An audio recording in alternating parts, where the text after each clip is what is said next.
Okay. It's good to be back.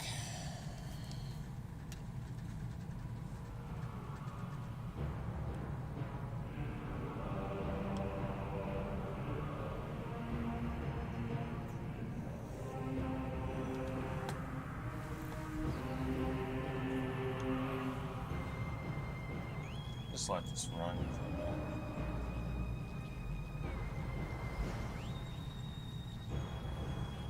Let people know in my Discord I'm live.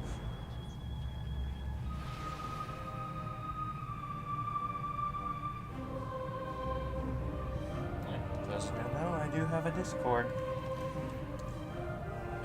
Not a sophisticated one, to be sure, but a Discord.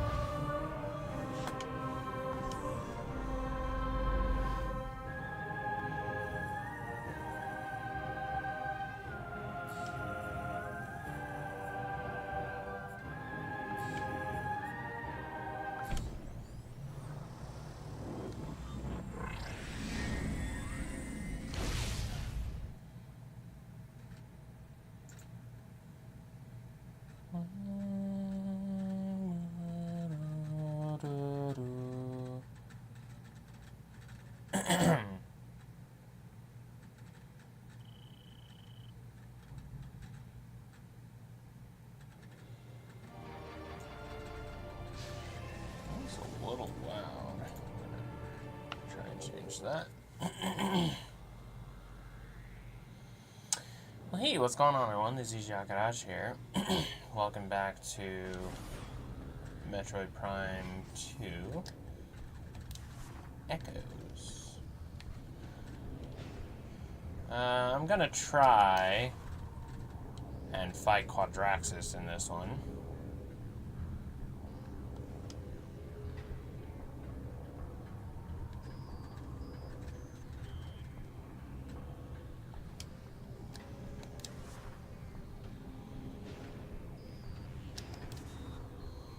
Let's see.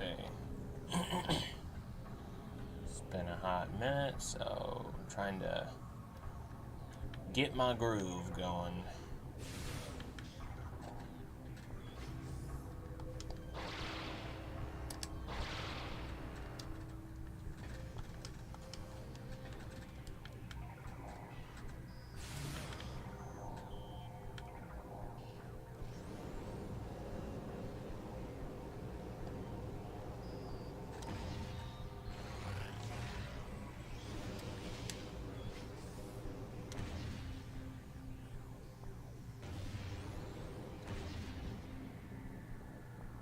Dang it.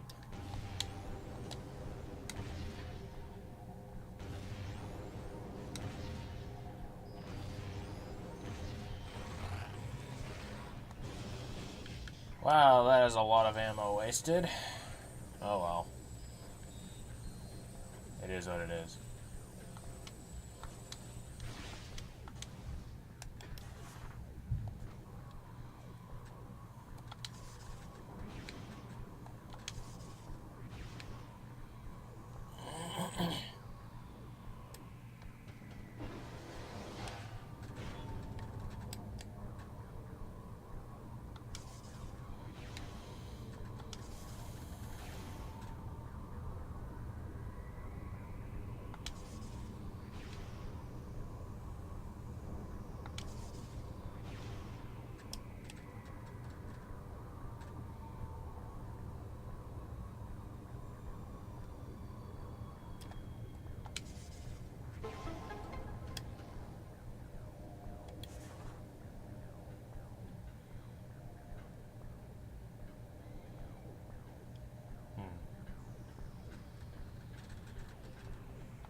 I don't think I'll have enough time.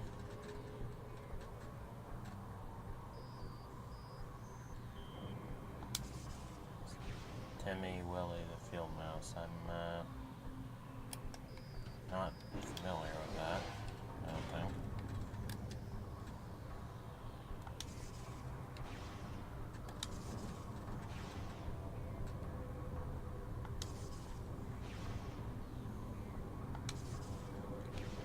Well, what I was trying to do was I was trying to see if I could, you know, I'll activate the portal, right?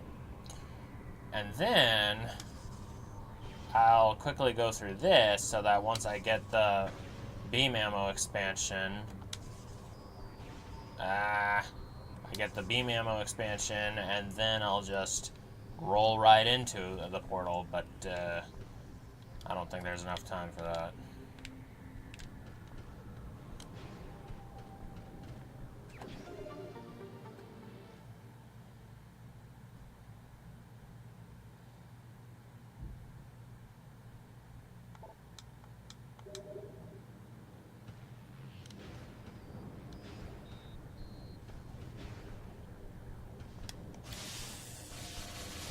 Pretty sure that's on your end.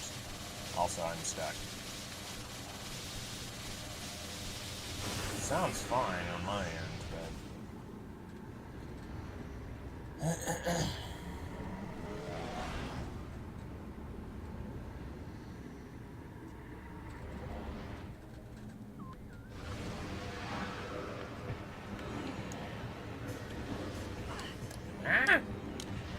Because I actually had to turn the game down just a tad because although my microphone was at max, I couldn't really hear myself that well.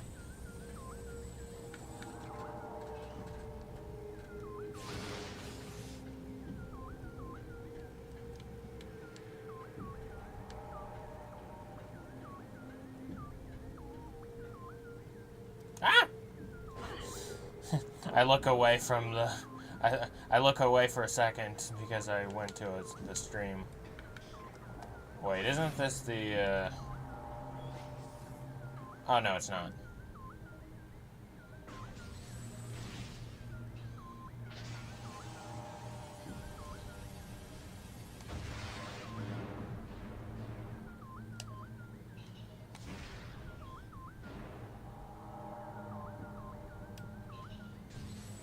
Ooh.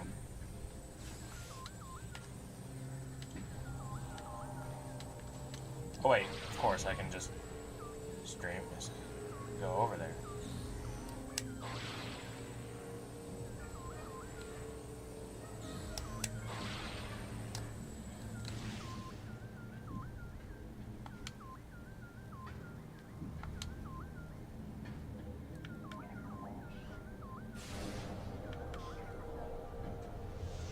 Excuse that yapping noise in the background. That is the dog that lives here that is whining about something.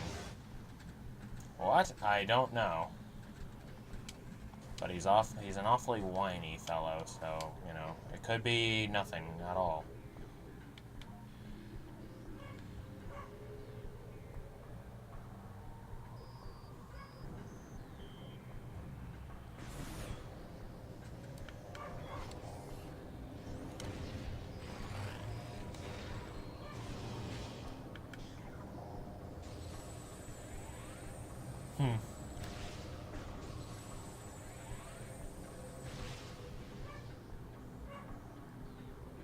Here's the screw attack.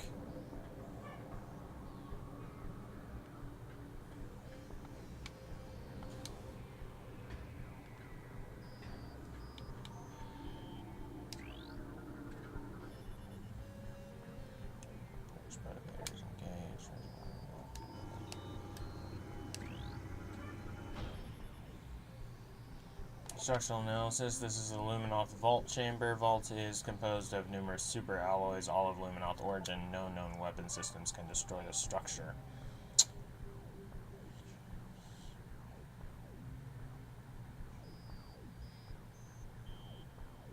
I see.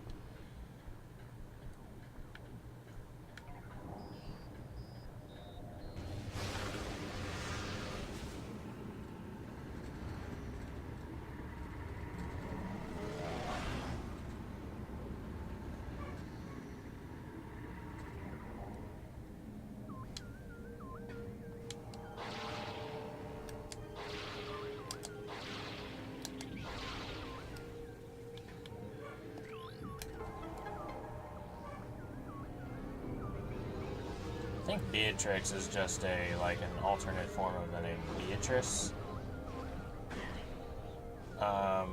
Whoops. Here, let me get your scan data. Dark War Wasp. Dark War Wasp, Darkling possessed aerial hunter.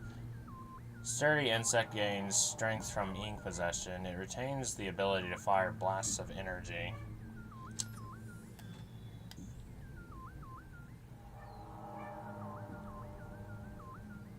No, not really.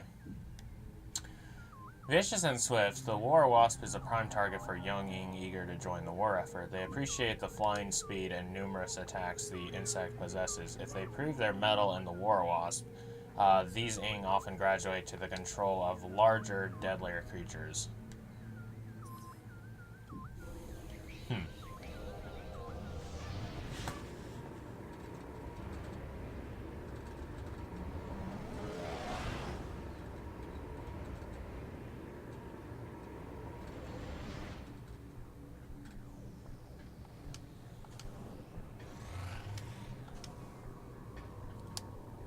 Oh, right.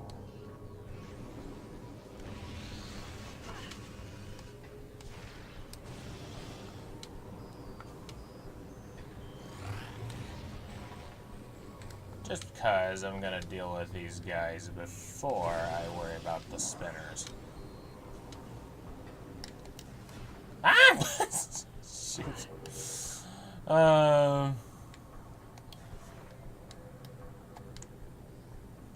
It's because I was holding down B or whatever.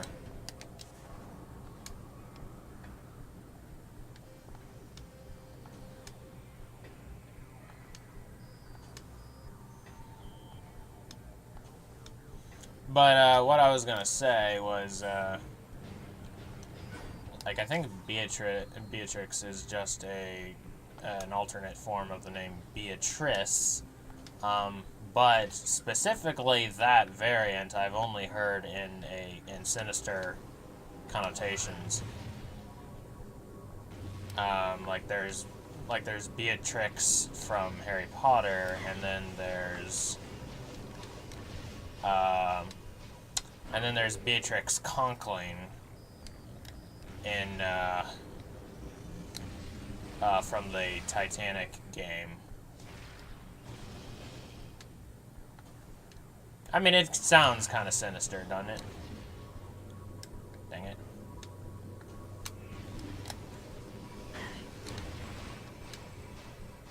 Wow, I'm just falling off. Whoa. I'm just falling off all over the place, ain't I? Have I even played this game before?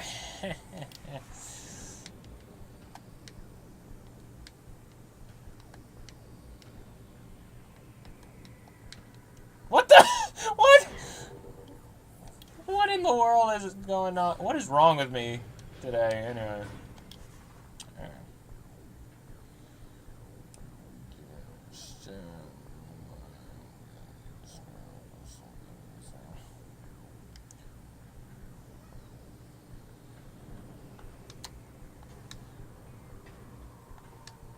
Honestly, sounds kind of more Greek to me. Or Roman, or Latin rather, but maybe it is German. I don't know. Yeah, I got the gist of what you were saying. Yeah, I believe.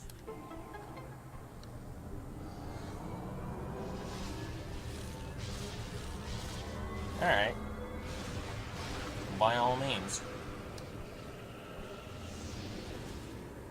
It's like it was just wandering. It wasn't, just kind of lost in the dark, you know. Which was a pretty cool observation, I think. Yeah. Which the, save yourself some time, and instead of just calling it Dark Sanctuary Fortress theme, just call it the Ing Hive theme, because that's what it is. It's the Ing Hive.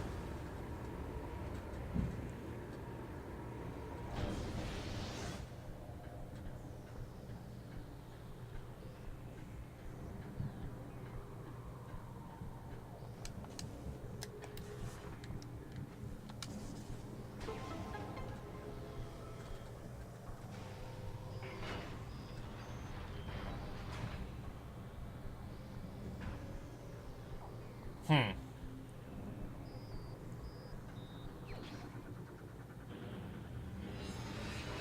Blessed one.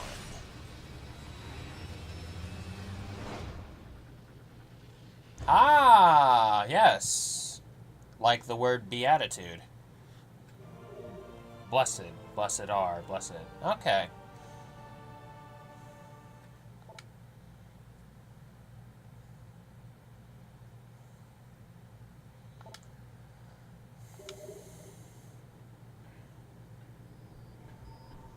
And then they trap you in this room unless you figure out how to use this darn thing.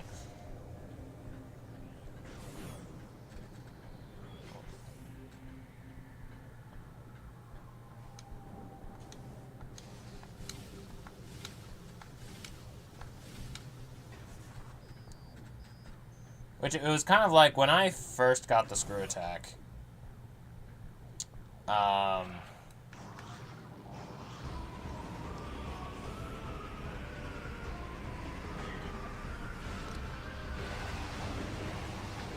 in Fusion. I mean, even in this game, it took a while for me to get the hang of. But,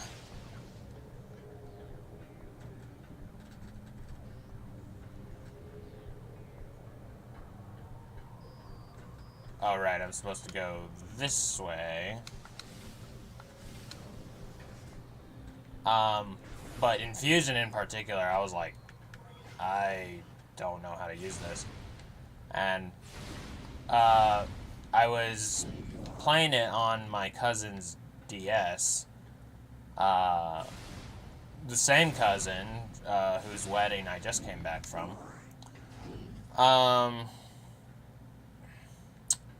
And I just got the screw attack because I just beat Guido X, aka Yakuza.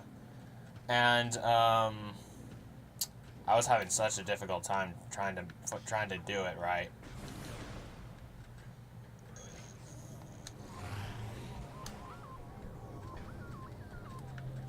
But and so he got me out of the pit.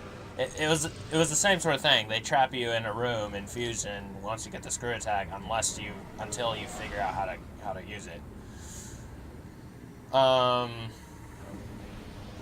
Which is good game design, I think.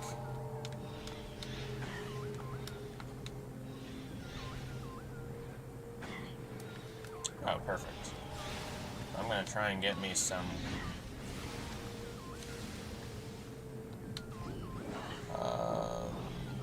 Anybody else? No. Hello there.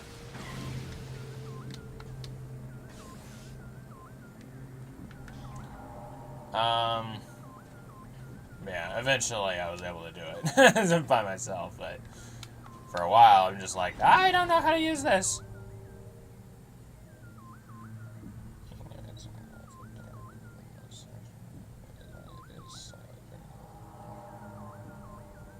Yeah. Lol. Oh, shoot. Ah! Oh, no.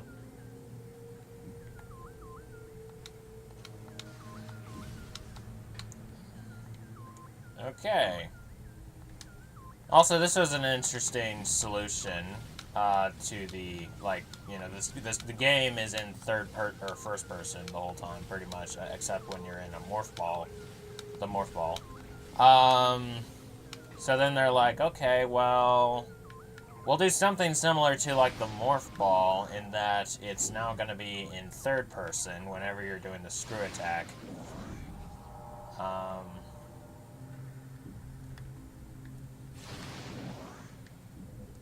But then you also need specific surfaces in order to use it. Because, you know, it's kind of like, really what they did was they combined the screw attack with the wall jumping.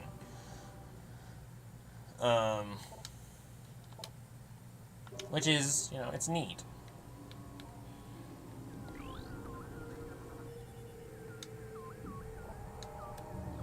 End of line. Security accident. Shield deactivated if not.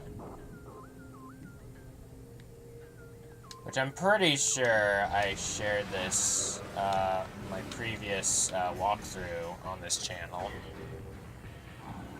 Oh, whoops. Check. I'm still broadcasting. Okay. Ah!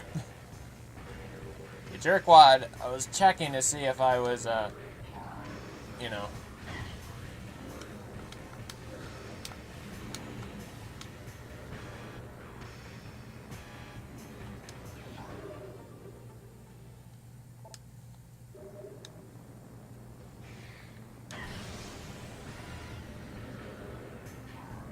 I'm just gonna skedaddle. I activated it and then I got pushed in.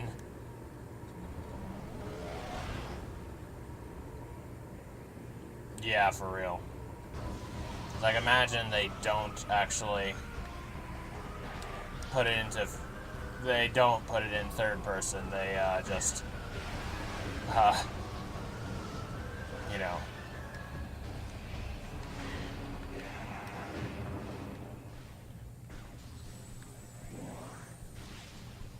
Now...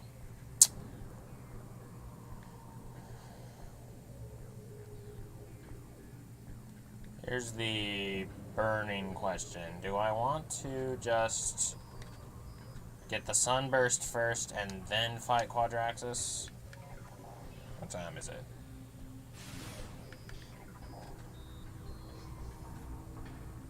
Yeah, I'll get the sunburst first.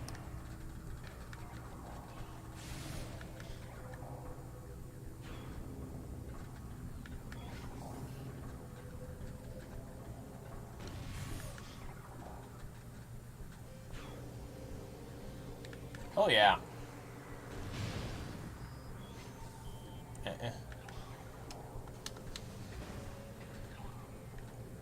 Yeah, now if you time this just right, you can get over this without the spider ball. Using the screw attack. Yep, there you go.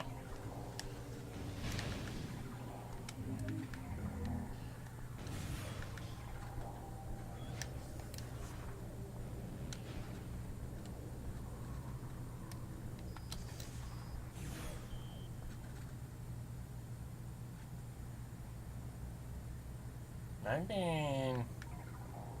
I don't know. I feel like I was just being inefficient with my time, or, yeah, distancing me.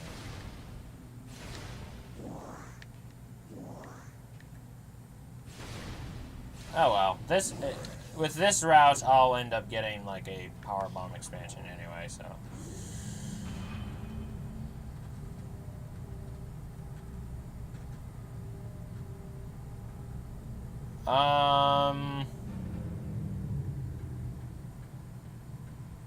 Maybe?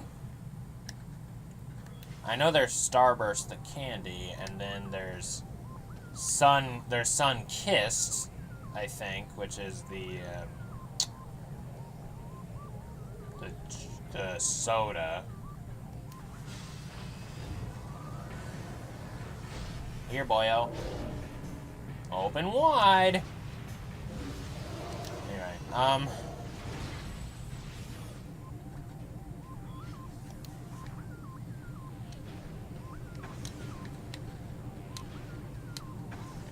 Ow.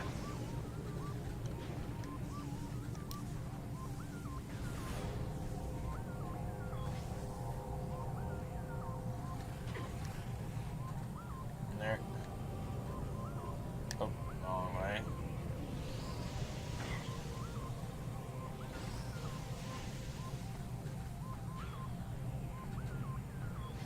Let's see, is this one they're gonna lock up?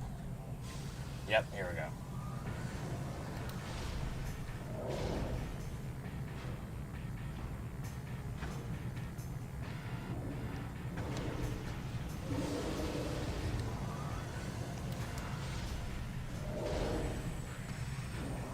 Now, I don't want to just vaporize this one, because, I want to have at least one power bomb on the way over.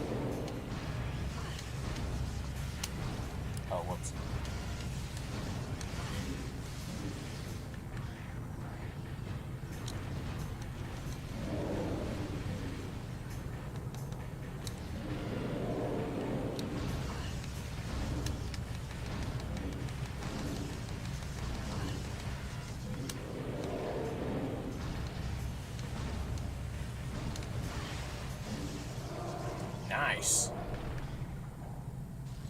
I think that's the first time I've actually beaten an Ink Smasher using the Seeker Missile.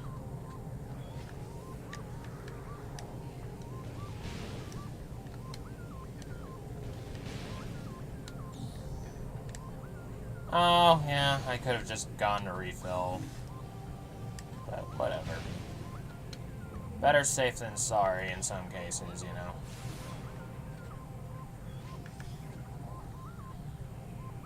In other cases, not so much, but... Okay.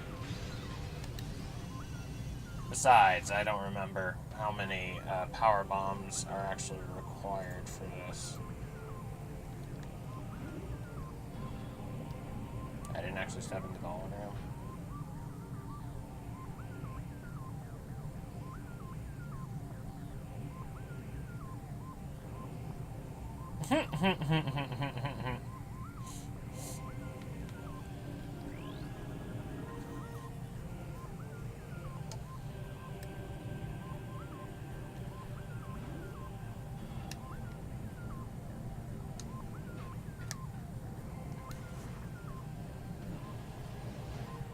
Do some science. Oh,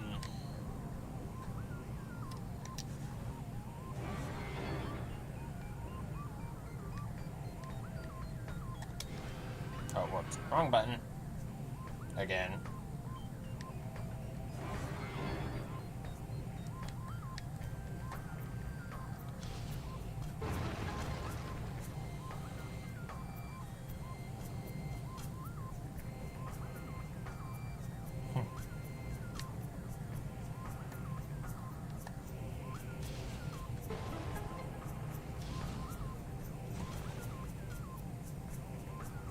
I think that's all that's needed. Now, I do believe I have been able to screw attack. Okay, here we go. Yep. There we go. I didn't need to go back using the, other means and such,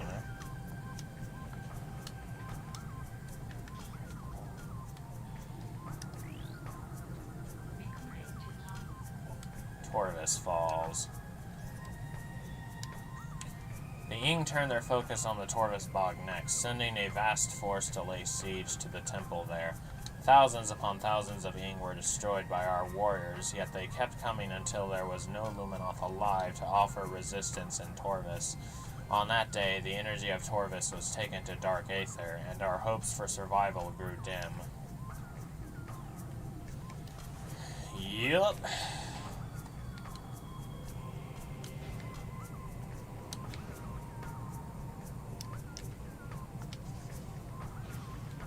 Really like the mechanic they added for like boosting around, on spider ball tracks. Esther's Testament. Akul tried to send me back to Aether. Akul, I believe, is the gal who's actually in the Sky Temple Fortress, or Sky Temple entrance. And she's the one who gives you the clues for all of the other ones. Akul tried to send me back to Aether that I might get reinforcements. Both cadres have been attacked. Devastated, the Ying followed me. They came, wearing the skin of beasts. I gave them a good fight, yet I have failed. May I redeem my honor in the next life. Here at the fortress entrance, I breathe my last.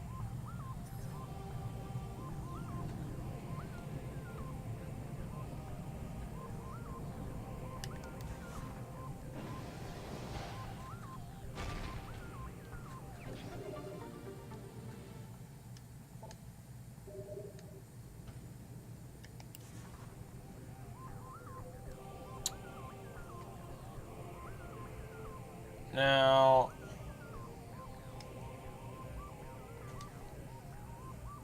maybe I don't quite understand physics,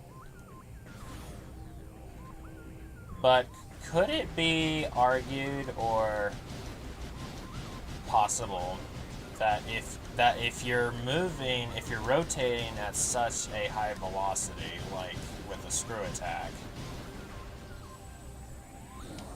That because it's so fast, that you... Okay, this made more sense in my head, but I was thinking, it was like, well, you just look around as if you're not spinning at all. Because, like, some things, like, when they're spinning really fast, they don't really look like they're spinning. Because they're spinning so fast, but... Then again, they kind of do look like they're spinning, actually. But I don't know. Yeah, it made more sense in my head, but, yeah.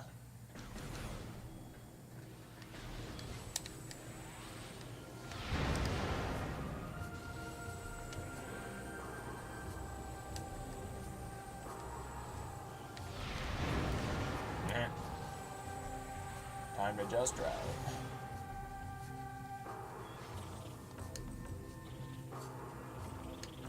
Yeah, fortunately, getting the sunburst is like right here. Now, once you get the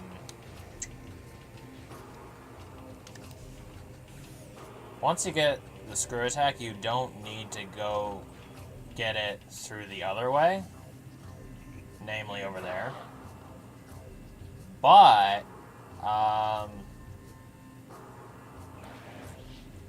if you only have the grapple beam, then you do need to come through that way. Which over there, I forget where it.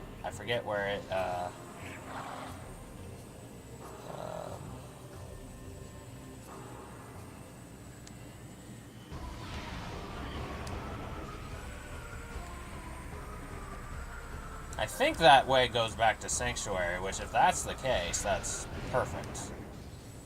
For my intents and purposes. Anyway. Alright, I'm gonna try and screw attack right in here. Which is always a fun little thing to do. There we go.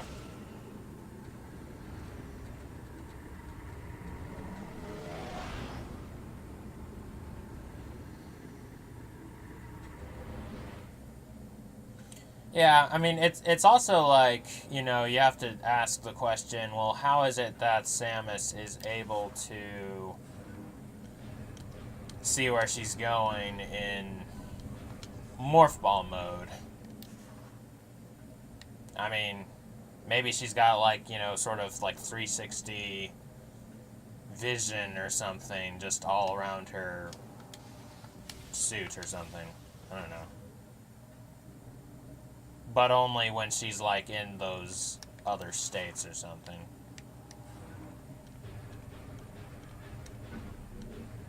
Unless, well, it's like, you know, she has a danger detection meter, so if she's near something, you know, it does have some, like, hey, you're near something, so... And she doesn't have to be looking at that in order to actually detect that, so... You know, but by the same basic principle. What the heck?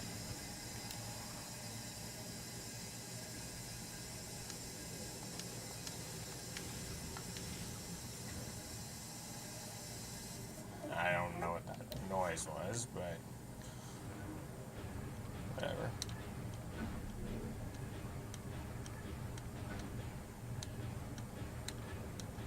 It's like, because she can't just use her visor when she's in those in these other states, like the the screw attack or the morph ball. Then it basically just gathers data from yeah.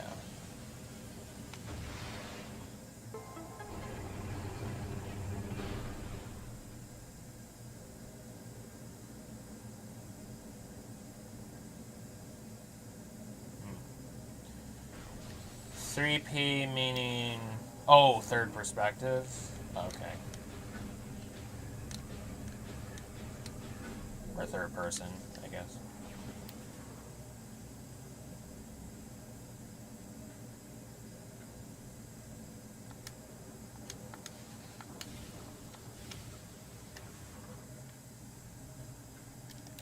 Yeah, I mean, you know, if we're, you know, just gathering data on, like, stuff like that.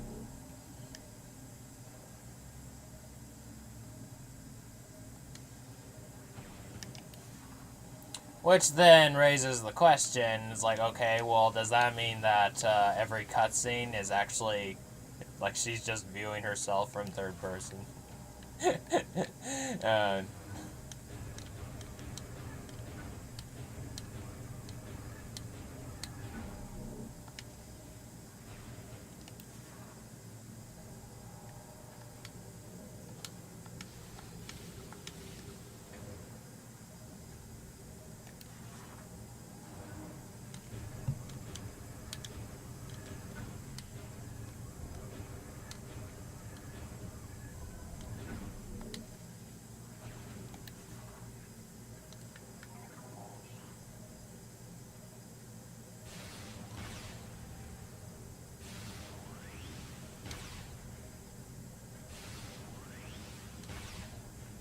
okay, there we go. A little waste of ammo, but whatever. It's okay.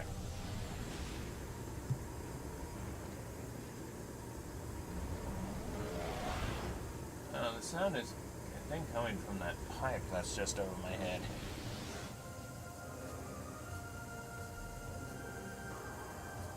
Hmm.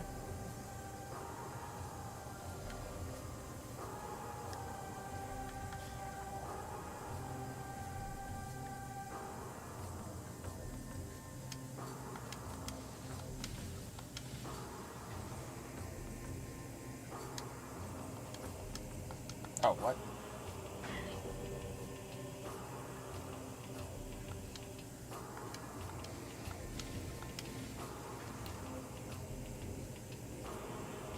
Oh.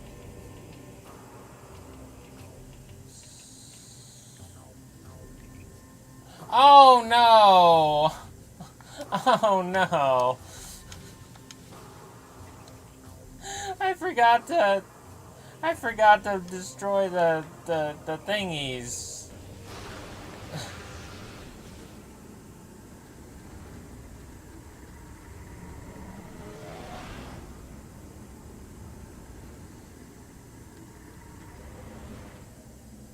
And now they're all back like this.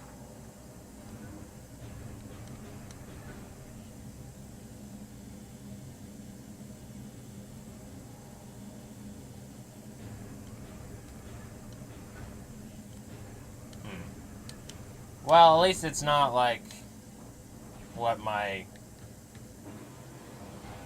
brain was thinking it might be, like which would be much worse.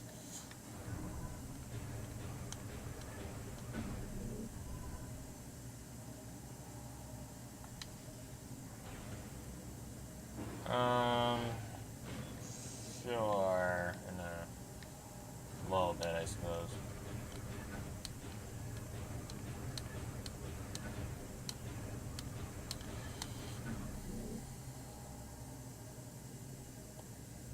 Hey, Nano.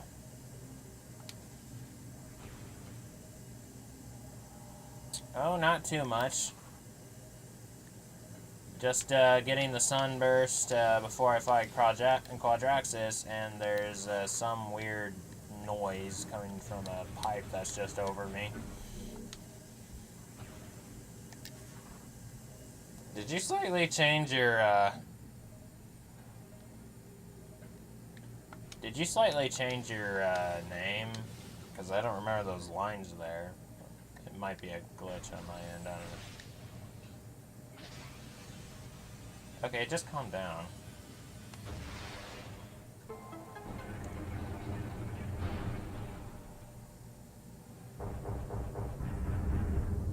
Yeah. I will say, like, although you can just get this after the screw it, or what the, it didn't deploy again.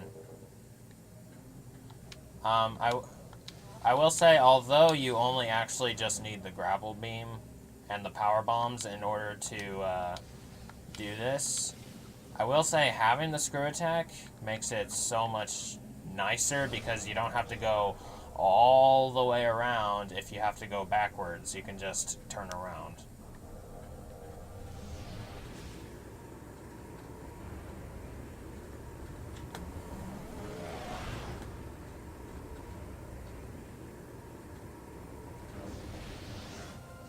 Alright, alright.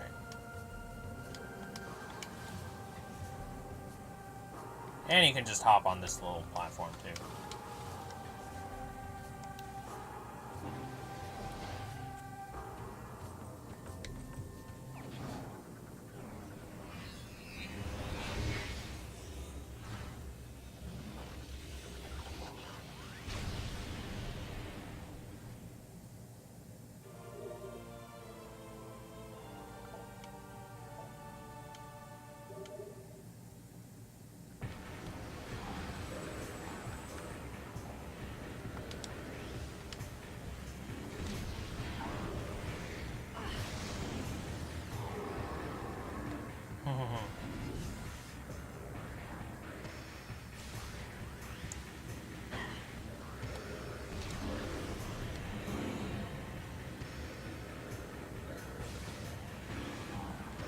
Oh, that didn't finish you off, eh?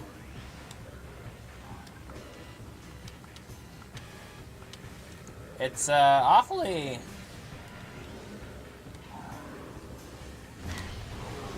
We both fired at each other at the same time.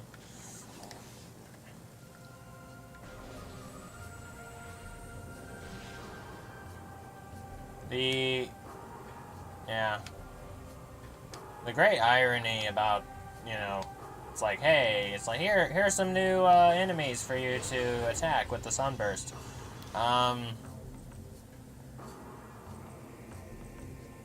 Oh, this goes back to Torvis. Which, okay, that makes sense. Besides, if I just wanted to go back to Sanctuary, all I have to do is go over here.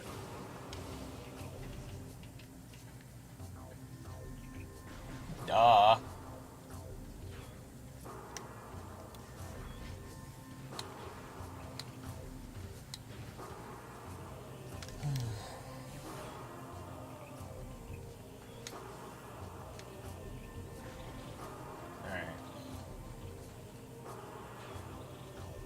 Thankfully, right by the save station, right before you fight Quadraxis, there is an ammo station. Which is...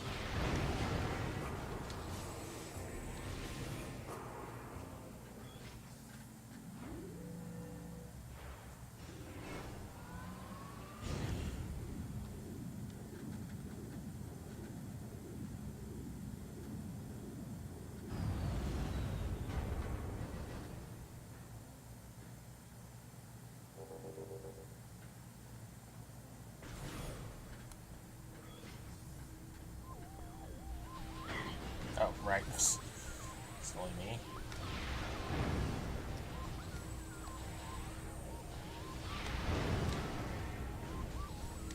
Hehehe.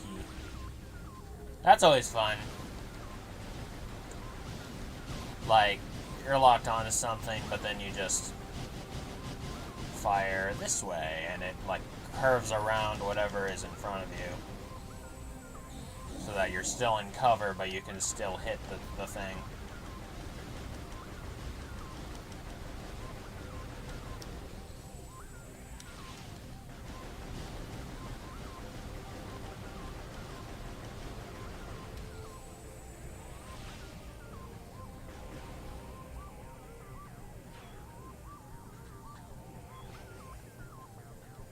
See, I don't remember. Can I just screw attack over here? I think I can.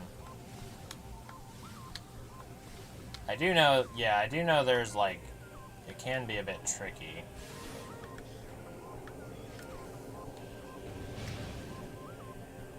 I need light ammo. Please give me light ammo.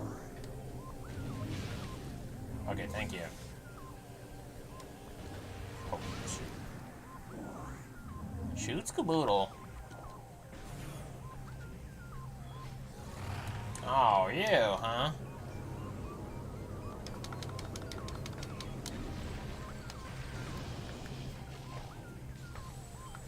Shoots caboodle, what a noodle.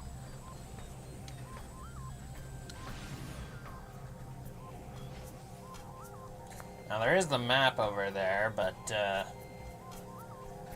I'm deliberately holding off from grabbing it because I want to see a cutscene I've never seen before, which is I want to see a cutscene of Samus in the light suit grabbing a map. You know, it's nothing like super like rewarding, but it's just something I've never seen before, so I just want to see it, you know.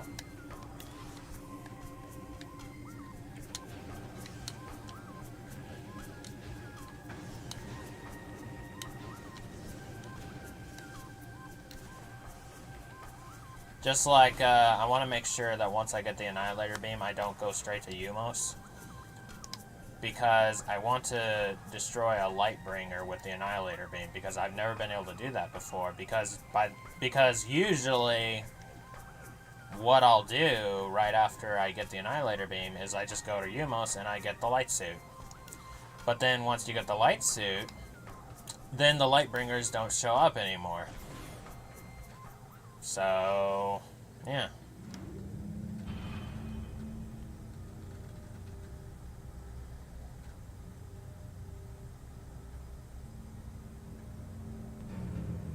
Which, just as I was talking about that, it occurred to me, you know, mechanically at least, why that is because, well, you don't really need them that much anymore.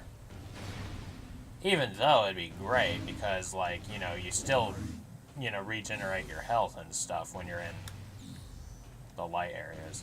Which, once you get the light suit, being in Dark Aether kind of becomes more advantageous. Other than there being some enemies that are just really annoying.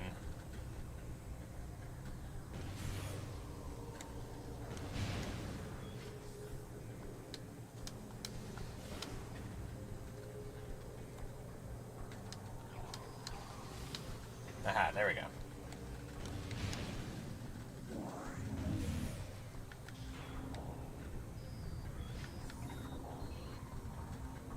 The Hunter Ing, for instance. But then at the same time, you know, once you have the Annihilator and the Light Suit, then going through Dark Aether, even with the annoying enemies, is a breeze, because then you can just shoot something with the Annihilator Beam and you're golden. Ah, shoot. Oh well.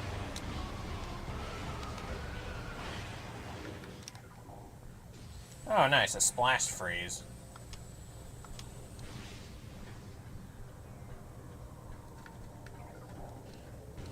Also, it is nice that you know, they took into account like how it'd be frustrating. You know, you could. Wait, I didn't think this through.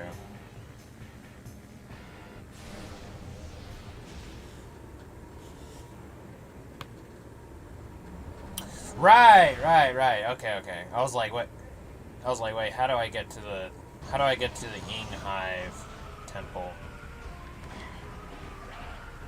I had forgotten.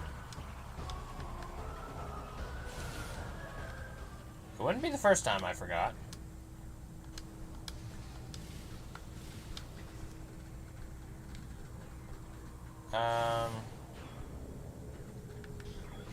What was I saying? I was saying something. I don't remember.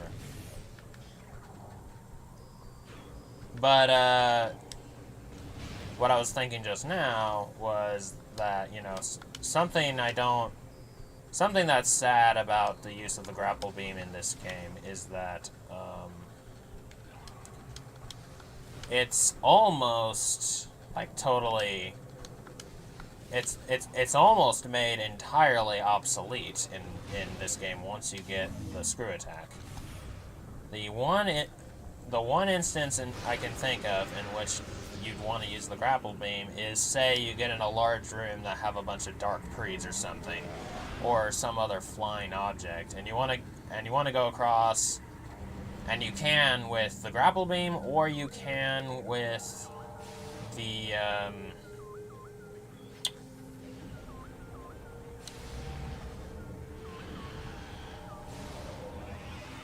say hello to my little friend. Anyway, although the sunburst is not quite nearly as exciting, frankly, as the dark burst because it's just so slow.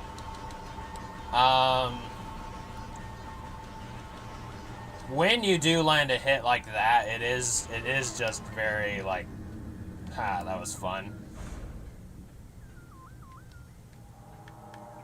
But, like, you know, you want to get across this giant chasm that you can with either the screw attack or you can with the grapple beam.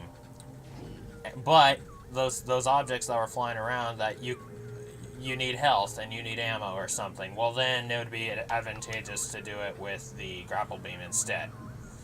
But that is the one instance where the grapple beam is no longer obsolete once you get the screw attack.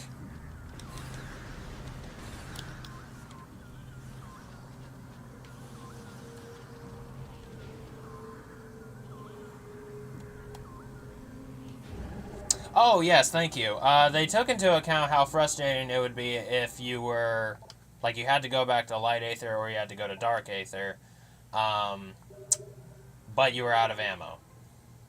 Or also you needed to get through a dark door or a light door, but you're out of ammo.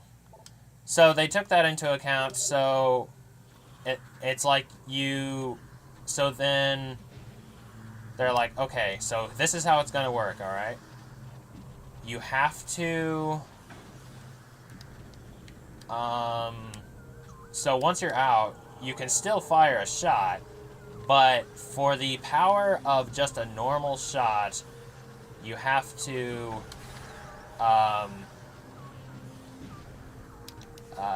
charge and then fire just a single burst.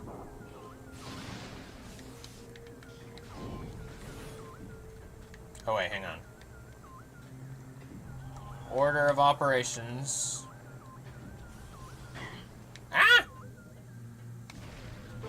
First, shoot that.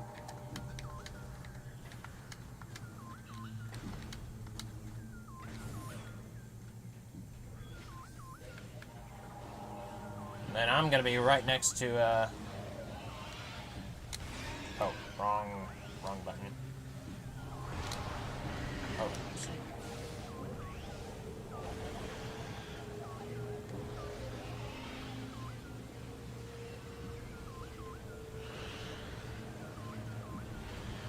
Now, if I can get them... No! How rude. Now I have only enough for one more shot.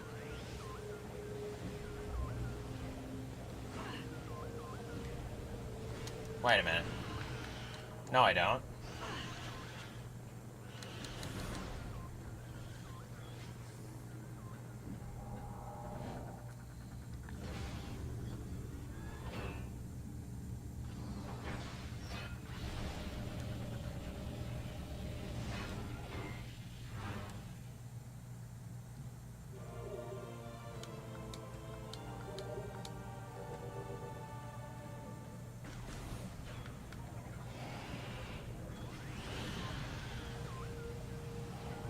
I know, this is kind of just...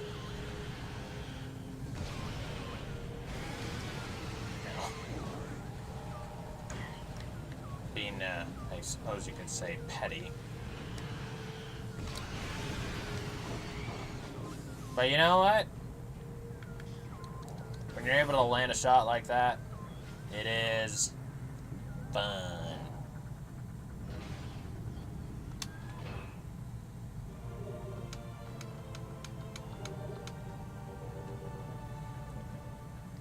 I think my least favorite ammo supply room, though, is the the one in Aegon Wastes, or Dark Aegon.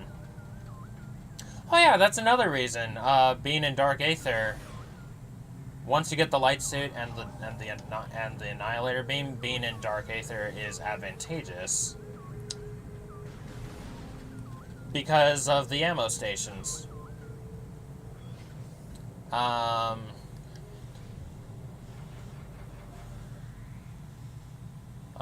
But yeah, and then with the Annihilator beam, you can deal with dark enemies so easily because they just go for whatever you supercharge with the Annihilator.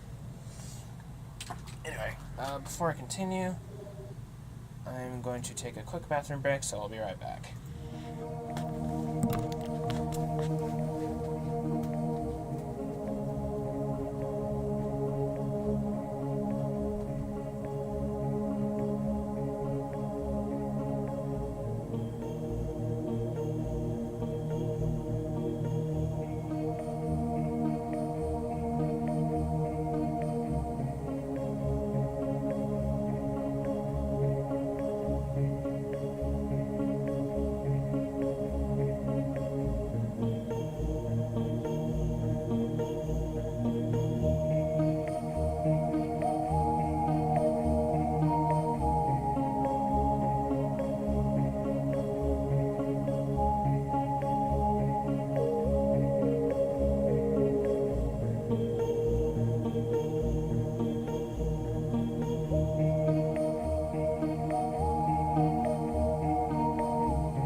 Alright.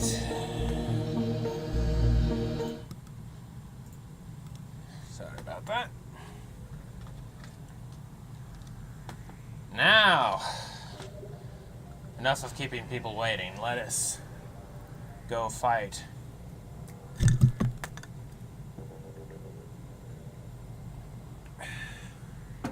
Gosh darn it.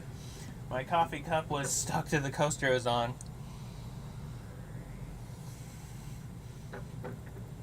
Of course, you'd be able to see that. Sorry, bear with me for a second, folks.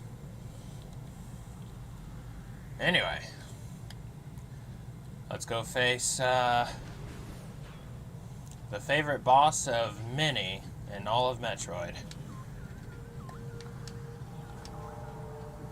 Oh, shoot.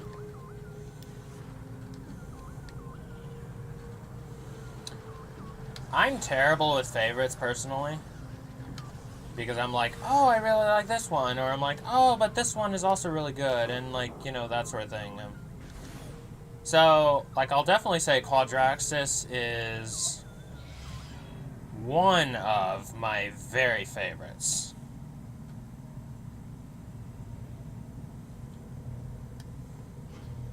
But I don't know if he's actually my favorite.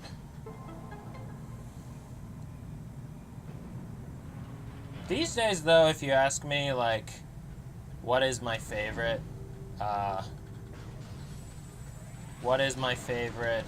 Metroid boss? These days, I'll typically answer with, the Emperor Ing, actually. Oh, this is great. It's like you open the door and you're met with his face, and then as you get closer, you go down an elevator, and you're like, oh my gosh, this guy is huge.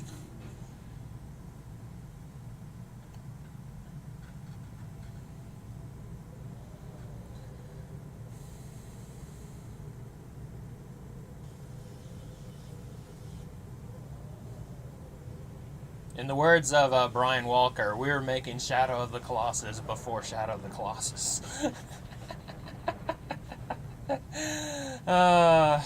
Which, this was his favorite boss. Brian Walker being, what was he, the executive... He was a really high up position in Retro Studios.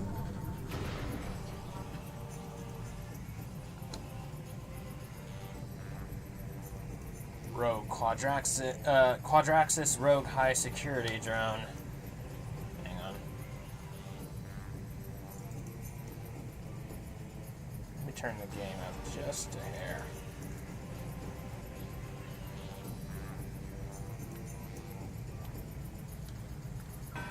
Yeah, but I'm also talking about the fight, itself, not just their looks. Besides, the Emperor Ing is evil, so of course he's ugly. Heavily armed and armored mechanoid, lightly armored foot joints are vulnerable to bomb and boost attacks. The Quadraxis unit went rogue and entered the service of the Ing. Its primary weapon system fires destructive matter antimatter blasts. It uses a powerful missile battery for long-distance attacks. The Quadraxis is incredibly durable and well-armored, but its leg and foot joints are vulnerable. Damaging these joints will eventually render it immobile. And just for the heck of it, let's take a closer look at the model. Somebody had a 3D printed model of this, and it looked really good. Oh, no. That one is vulnerable.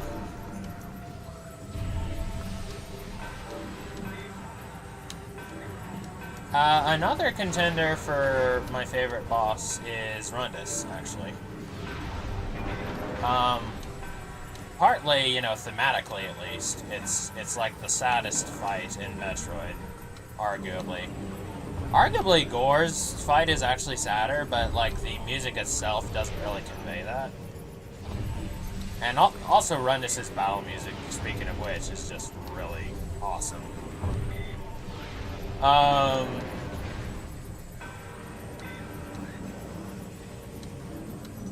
Character-wise, I would say, yeah, Gore's death is the saddest of the three hunters.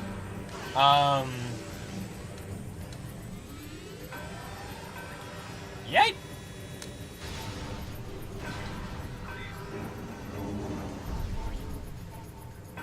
That was a waste of a powerbomb. Oop. But that wasn't. That was terribly efficient. And then another contender for my favorite Metroid boss is actually the Prime 3 Dark Samus fight.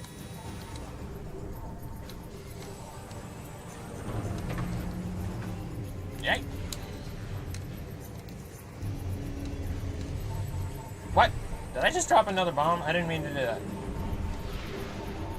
Like another power bomb? Aha! Interrupted you. I think part of why this guy loses points for me for my favorite boss is because my favorite part is this first part right here.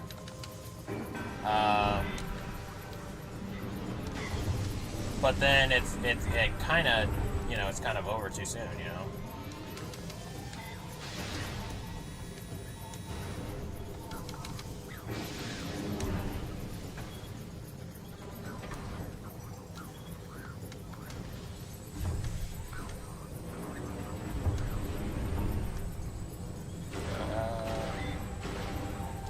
It's that one.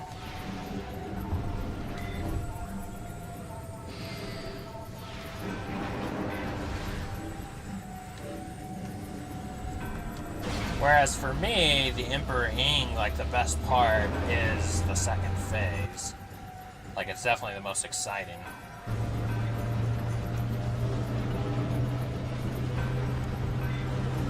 It's similar, like...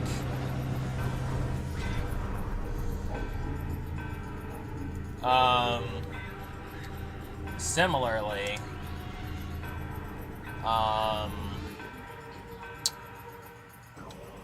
let's see, shielded head module, command module of the Guardian unit, highly mobile and well-armed, impervious force shield, protects it from harm, receiving tactical data via high sonic transmissions. The head module of the Quadraxis is highly mobile and well-armed. It is shielded by an impervious force field. Tactical commands are sent to the module from the crippled main body. Sever this link to impair the head module's combat ability.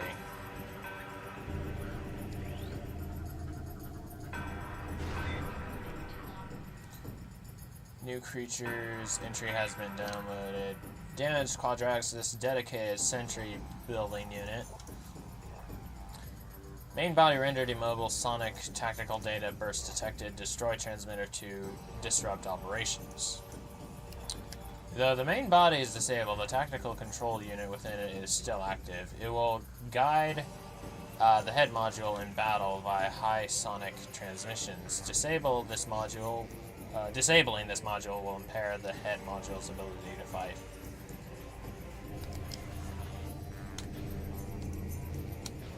But it's kind of like how the reason I would say that among my, which of the Lord of the Rings movies is my favorite. How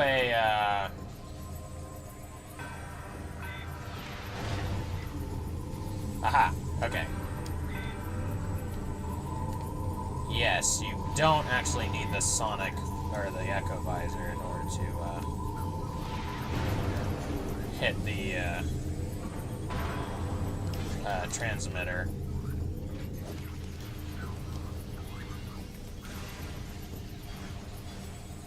Really? That doesn't take you out? Okay, bye. I started a bit too late, but yeah.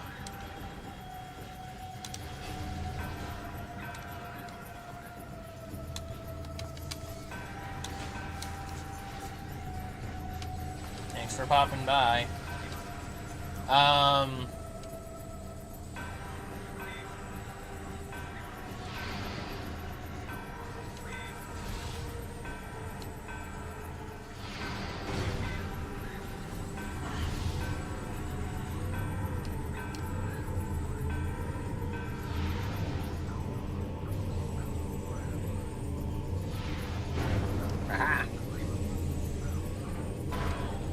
Yeah, now that I learned because of, my Dark Hunter series, which maybe one of these days I'll revive, but basically going through the Metroid Prime games without, using as little of the visors as possible, and also on hyper mode difficulty, and not having a HUD whatsoever. No music. It difficult, fam. But yeah, I discovered you could destroy. You actually didn't need the visors in order to beat Quadraxis.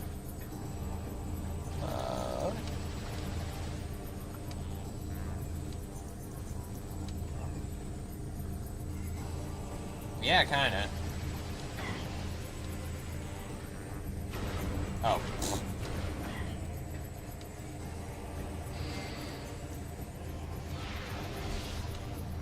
Well, yeah, he's probably gone now, but I appreciate it,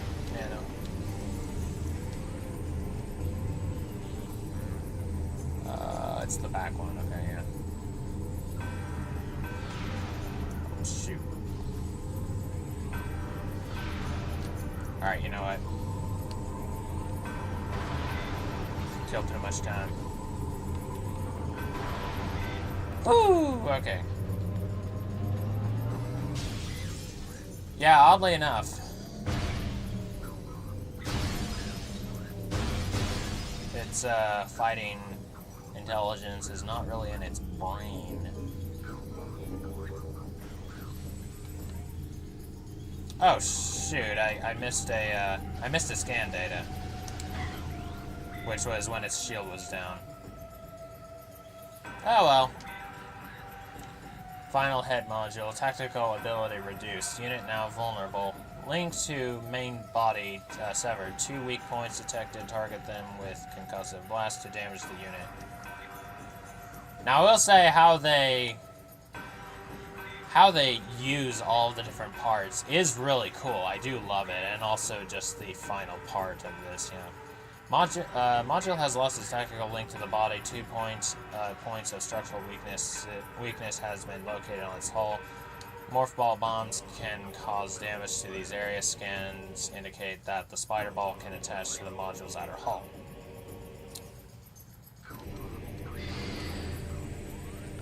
You know, I haven't used any of this at all, so just for the heck of it.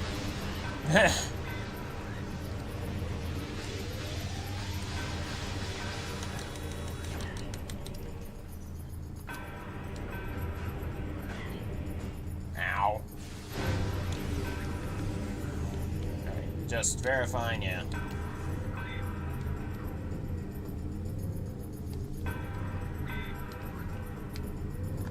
Oh, shoot. Nah! No! No! Frick. You know what? It's too late.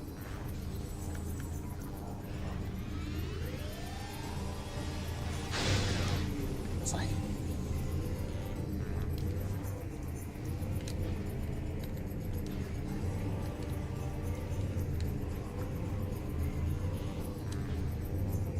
No!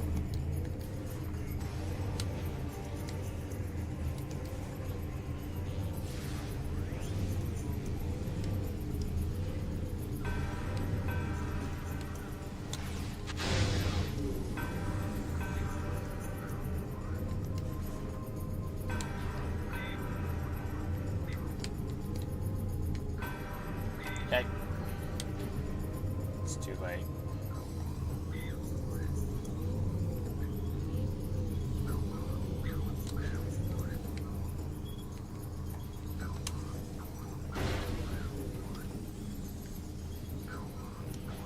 Yeah, basically.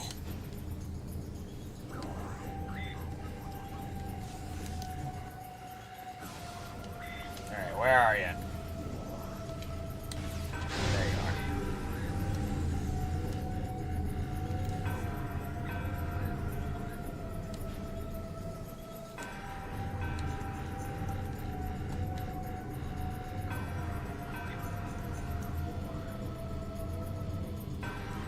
Oh, shoot. He was going the other way.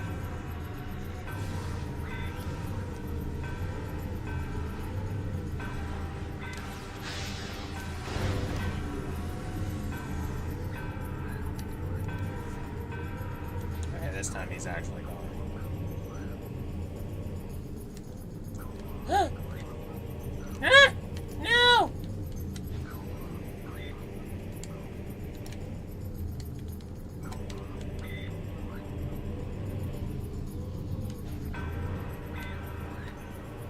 Ow! Shoot. Uh-oh. Ah! Gotcha. Okay, which way are you going? That way.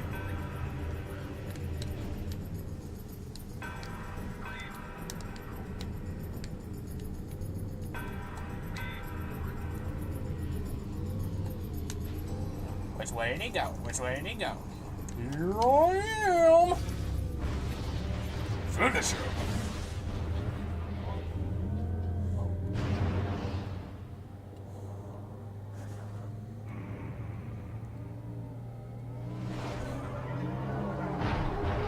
Boom.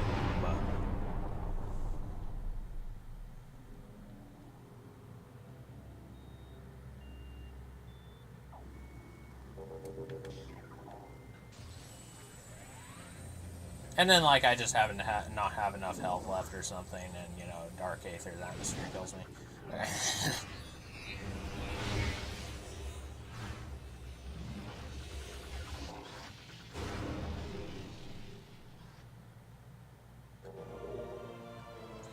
So when I played this game for the first time, like all the way through, like the story mode and stuff. Like my first Metroid experience was actually playing the multiplayer of Prime 2. So I had heard about the light beam and the dark beam, or I was familiar with the light beam and the dark beam and the Annihilator. And I knew that, like,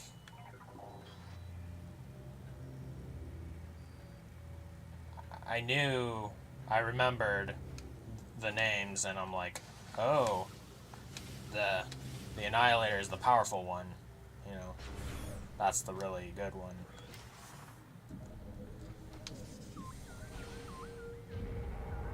Yeah. So then, when I was playing the campaign or the story mode for the first time, I was like, okay, what's the, like, where do I get the where do I get the light beam? Where do I get the dark beam? Where do I get the Annihilator? So then after I finished that fight, I'm like, okay, that was a cool fight. And then I'm like, is this the Annihilator?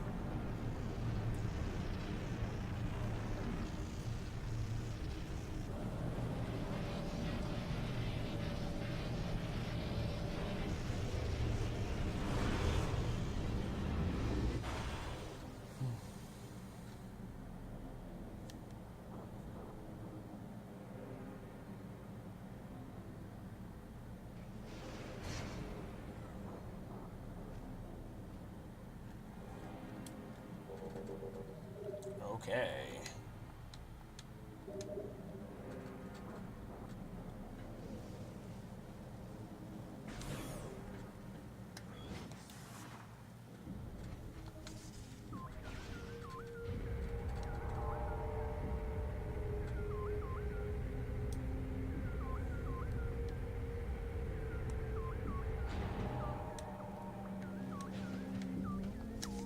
Oh, right.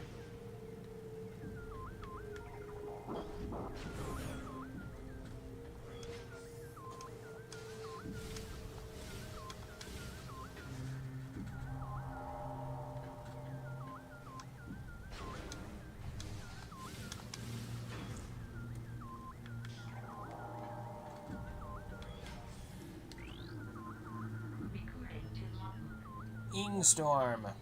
Cluster of corrosive darklings. Contact with target swarm not recommended. Capable of corroding steel. The Ingstorm is a collective swarm of tiny Ing. When banded together, they can emit destructive energy that, over time, can break down the most durable of alloys.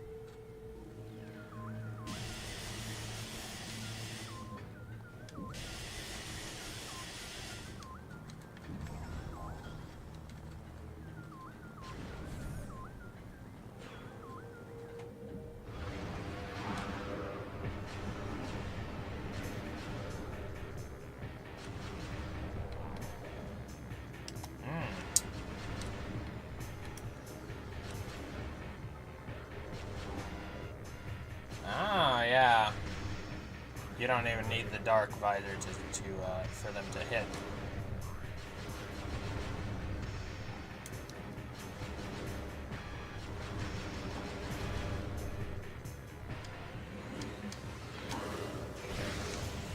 Whoa.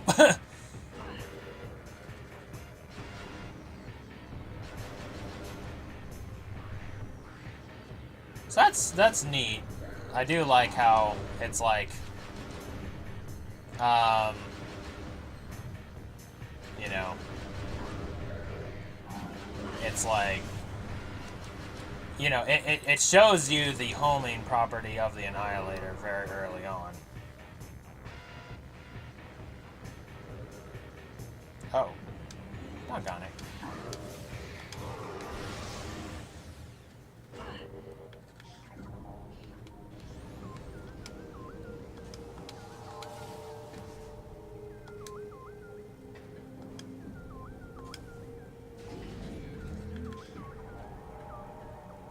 Did I kill it?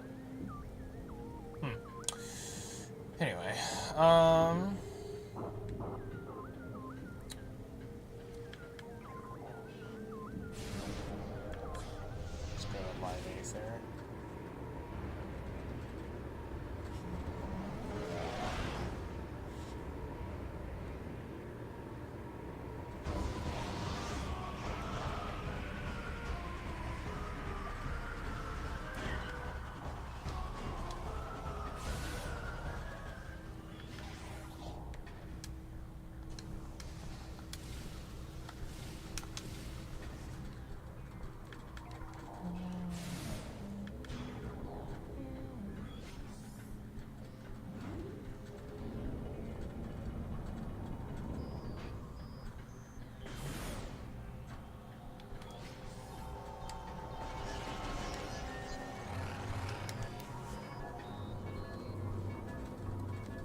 stuck on it.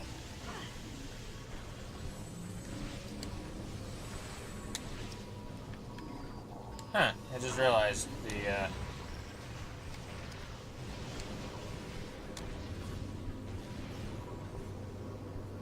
it was trying to launch a virus at me, but for whatever reason, it wasn't able to when I was in the dark visor mode.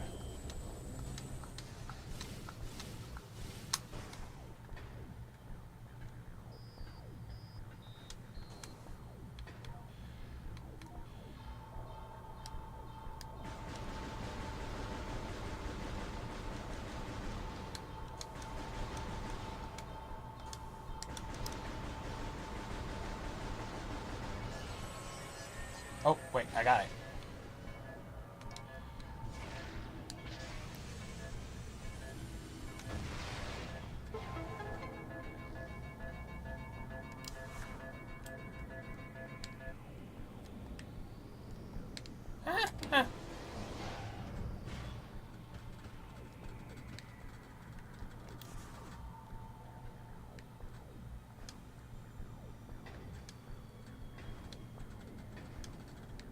No.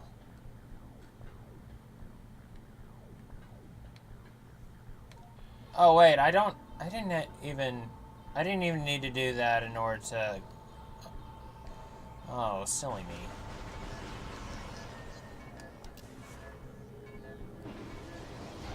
It's getting what the, what correlates to what mixed up, I don't think that's the first time I've done that either. The whole thing with that was just so I could get the missile expansion, but the whole dark visor thing was only so I could reactivate the ball, or the launcher.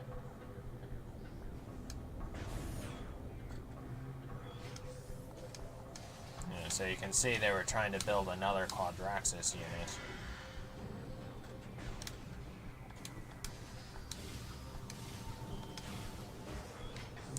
Oh.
It's still storming a little bit.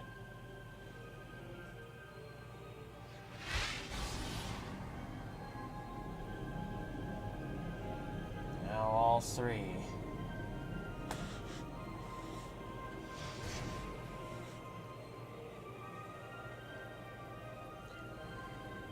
It's like there's the telltale sign in like the Return of the King that the ring has been destroyed because Sauron is be at peace, O'Lear.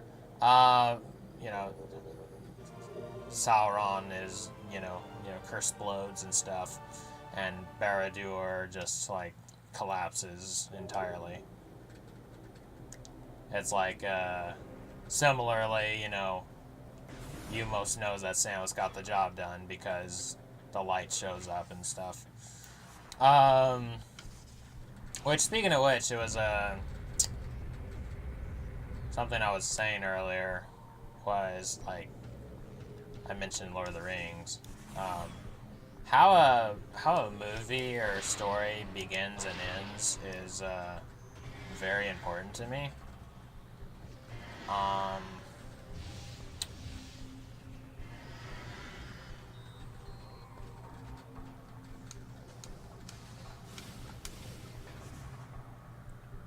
um, and let's see.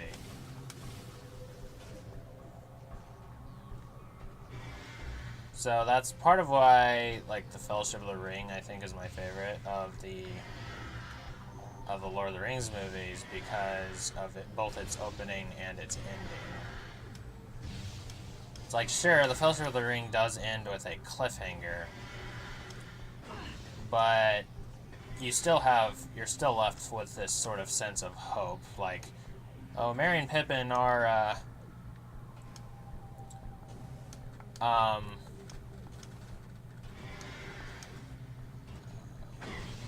like, you have...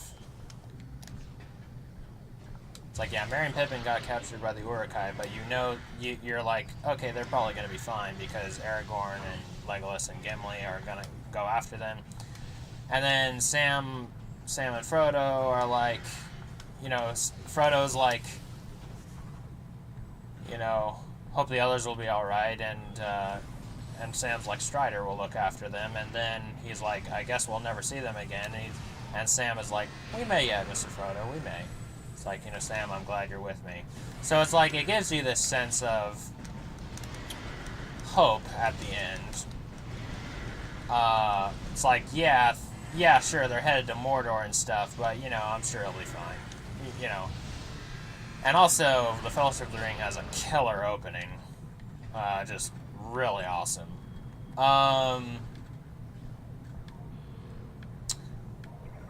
The Two Towers also has a really good opening, but it also ends on a cliffhanger. But it's kind of more of an oh no cliffhanger.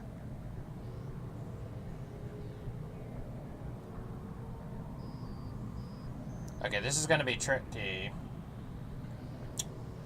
Here, let me finish my thought first. And then The Return of the King has a great ending, but I think its opening, although it's cool to see Gollum's backstory as an opening, it is a good opening, but I feel like still pales in comparison to the opening of the other two movies. So similarly, and the reason I brought all of that up in the first place was why the Quadraxis fight, I think, pales in comparison to me to, like, the Emperor Ing, because the first part of the Quadraxis fight I love. Like, I really love. I mean, I love the whole fight, but, like, my favorite part is in the beginning. The Emperor Ing fight, though, ends more with, like, has a cool opening and stuff. Anyway, still thinking. Oh, no. Yeah. Anyway, this is going to be tricky because I'm having to go by feedback. Let's see, what is this one saying?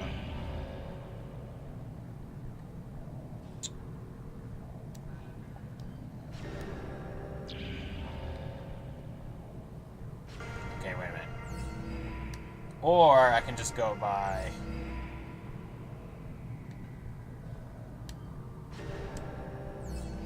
Aha! Okay, that actually wasn't as bad as I thought it'd be. Because I've turned down the sound of my TV so that it's, we're not going to have an echo situation. The real reason it's called Metroid Prime 2 Echoes. Anyway,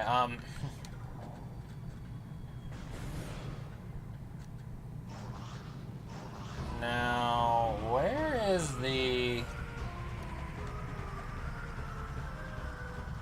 where's the route to, like, there's a way to go back to Aegon, is there not?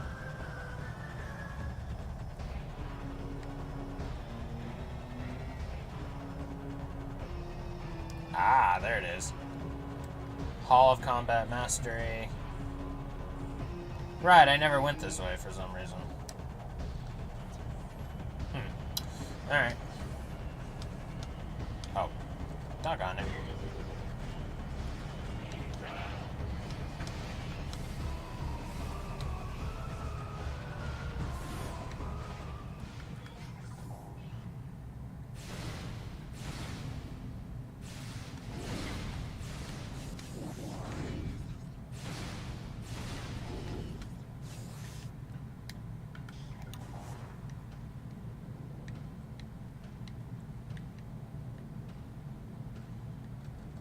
Now, as a whole, of course, I love the Lord of the Rings trilogy. Like, I love them all. But if I had to pick one, like, you know, pick one as like, all right, you know what, this one is my favorite, or this one I'd be willing to just watch just by itself, you know.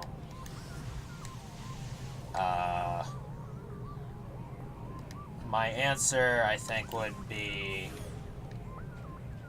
the Fellowship of the Ring. Oh, dang it. No fair. Okay.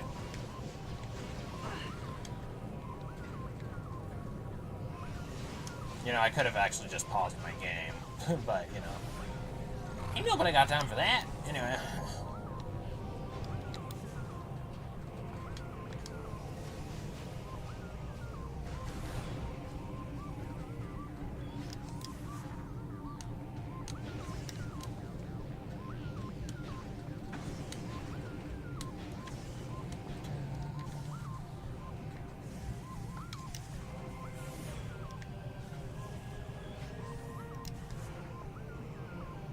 Did I even go this way at all?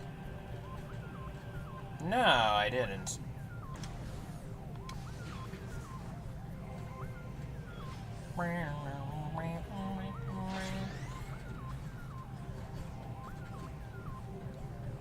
Well, I mean, technically I did, but I just didn't, yeah.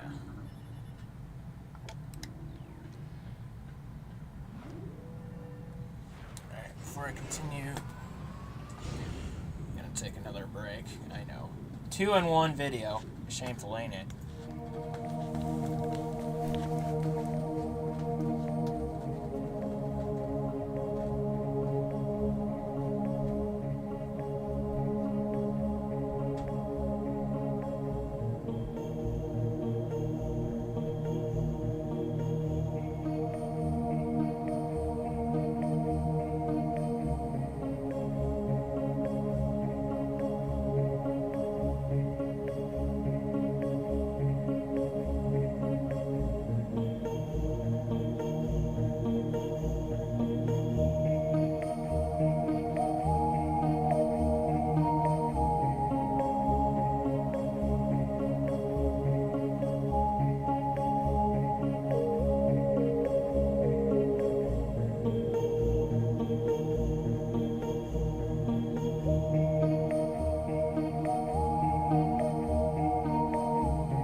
Ah, yes, I remember where we are.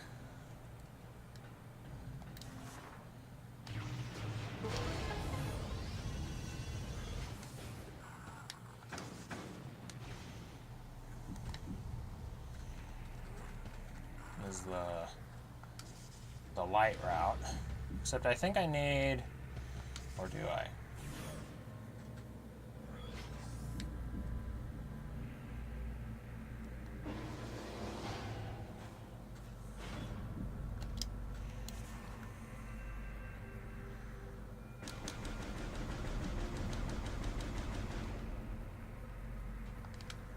think, yeah, because what you're supposed to do anyway is screw attack here.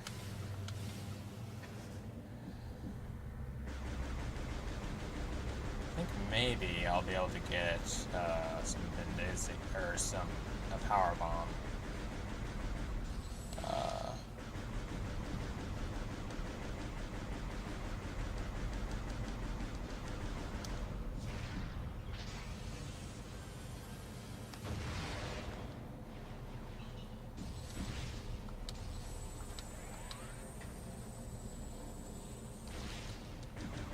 Then again, maybe not. Ah, no! Oh well.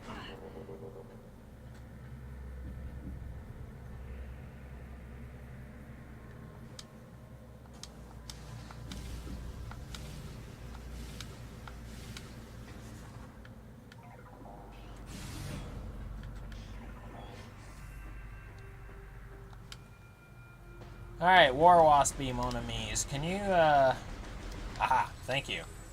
That is exactly what I needed.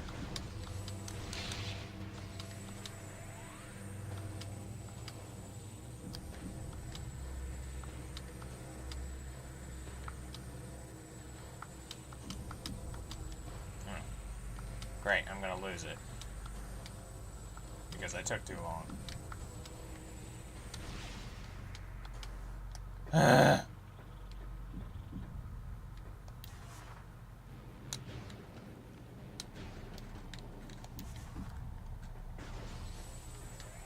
Yep, it's gone.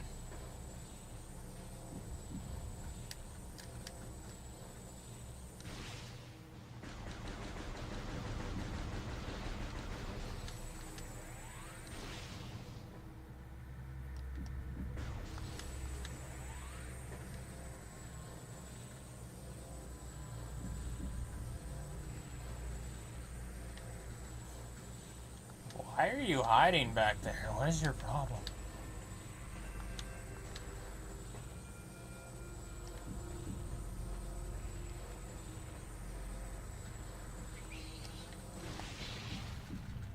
Ah, nuts.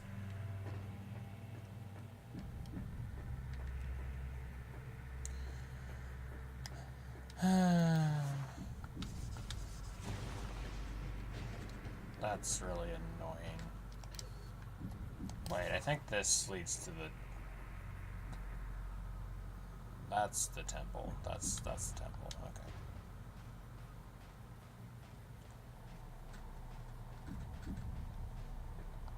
Also, I thought this whole time that there were nests or something around there. Alright, shoot the one in the middle. Hit the one in the middle. Oh, thank you.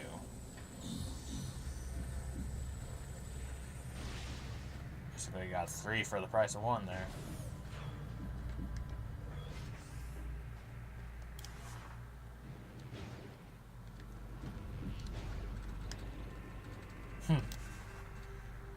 Fun little tidbit, I guess, is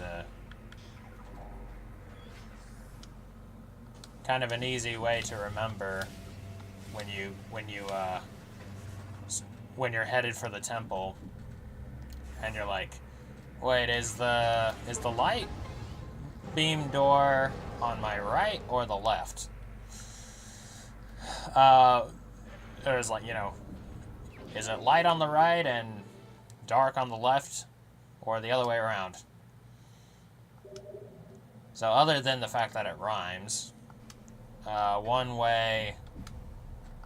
another way you can remember which is which is in Matthew 25.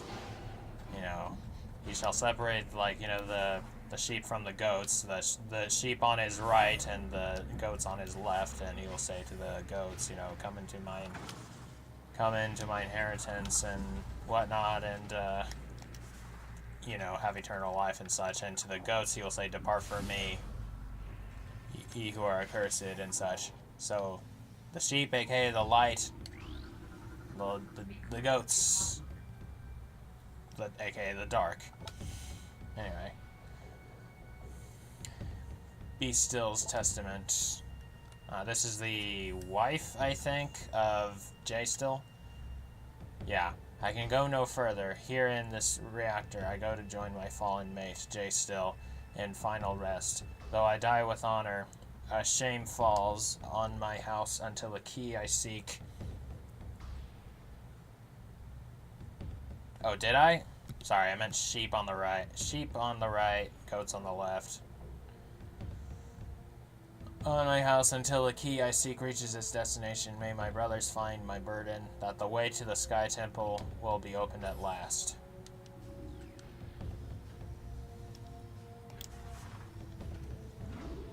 Oh, did I? Did I? Did I? Did I? Did I? Did I? Did I? Did I? Did I? Do?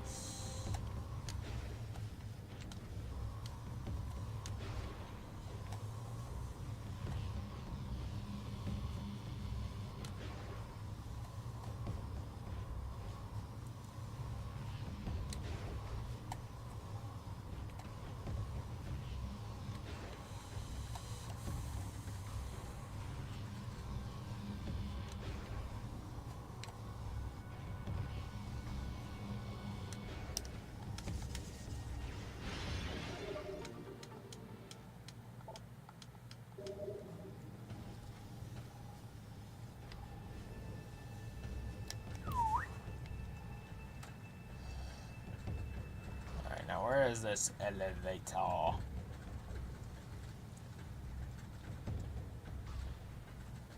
So, based on this room, canonically, Dark Samus busts through all of the pillars. Because no matter how many of them you bust, when you come back to this room later, all of them are busted. So, oh, wrong way. Oh, shoot.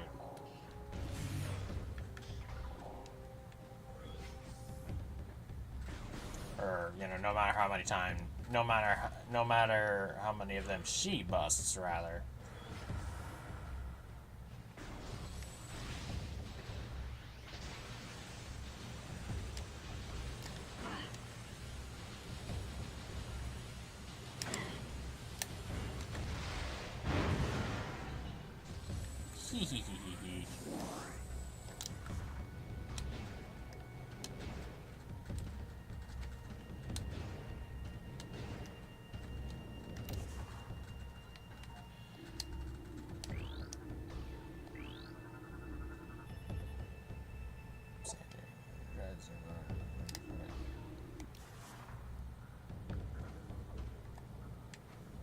Oh, whoops.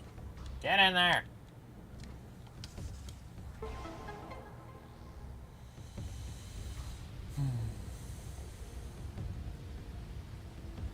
The sad thing is, in order to get this missile expansion, you have to make this room a bit harder to get out of.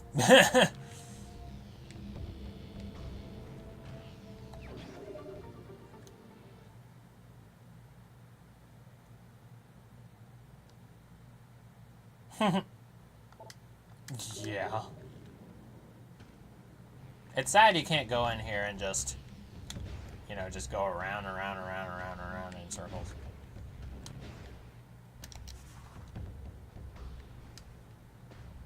Actually.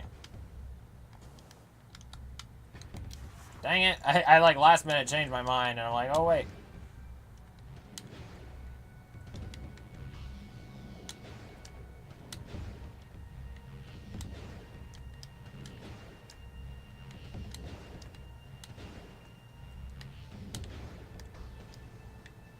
Oh, nice. Reason being is because of a certain other missile expansion.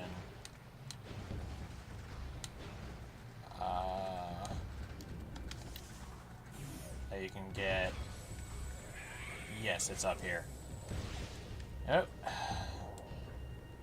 The Metroids have been unleashed.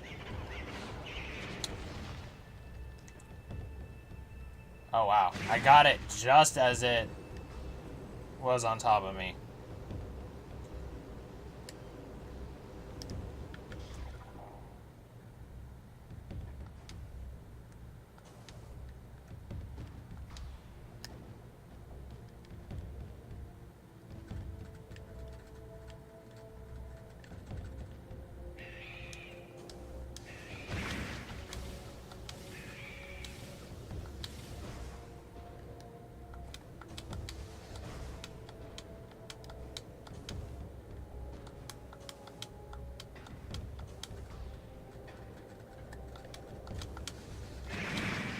Aha! Nice.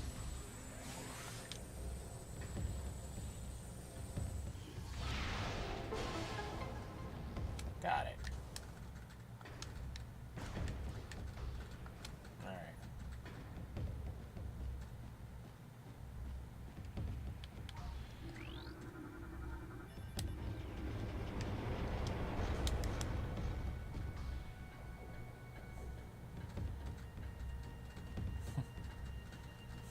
Science team believes that Metroids can be trained, or tamed, or whatever. After some, sessions with them, I believe that science team has vapor for brains. Yeah.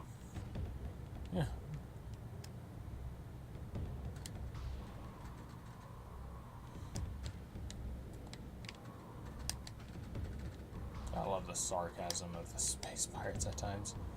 We'll see how they feel about these stupid expeditions when the air coolant systems go offline, the air systems and the power latrines go offline.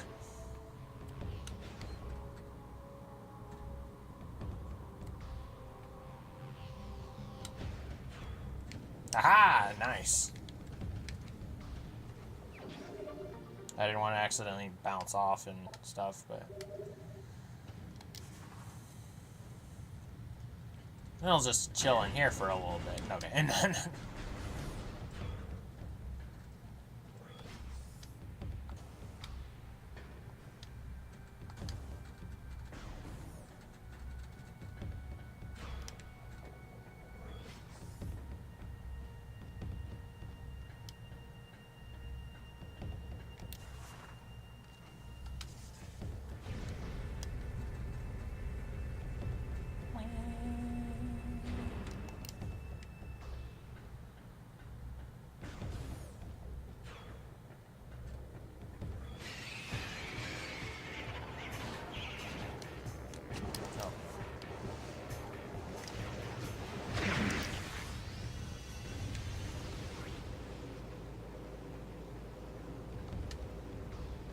oh.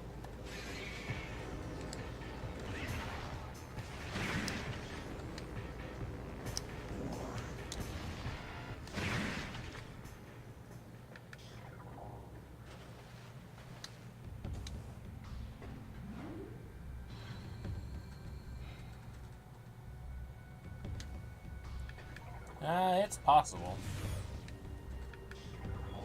Certainly possible.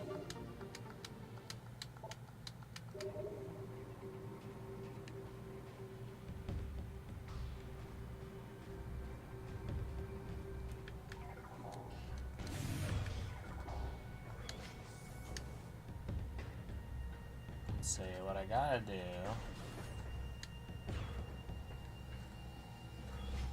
To get the Metroids to appear.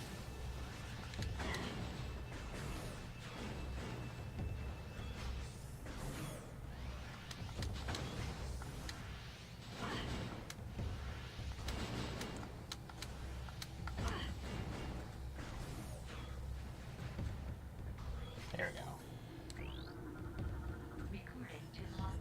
Metroid Cocoon.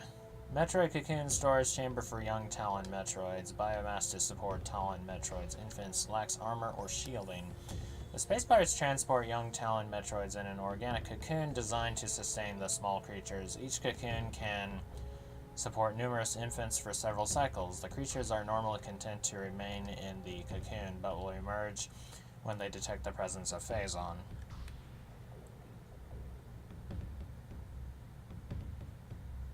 Yes, I tend to think of Spy versus Spy when I go through that corridor. Yeah. Actually, correction. I don't think these are Mineroids. I think these are just infant Metroids.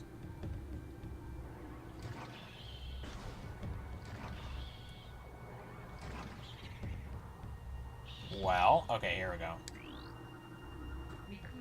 Yeah, infant Talon Metroid. Infant Talon Metroid, genetically engineered energy parasite. Ramming attack will do minor damage. Exposure to Phazon will mutate them into a deadly version. The Space Pirates use infant Talon Metroids as a portable energy source. Yep. Batteries, basically. Small in size, they are easy to transport in large quantities. They are docile, efficient, organic batteries until they are exposed to Phazon. At that point, they grow rapidly and acquire... What the... acquire... their full array of powers. I've been trying to,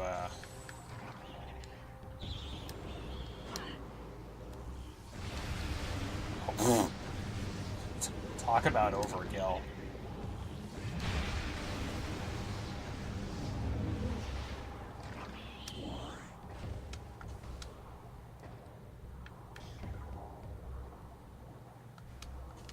Anyway, been fun. Gotta go now. Yeah, I'll see you. I hear they're looking for wise men down in Egypt.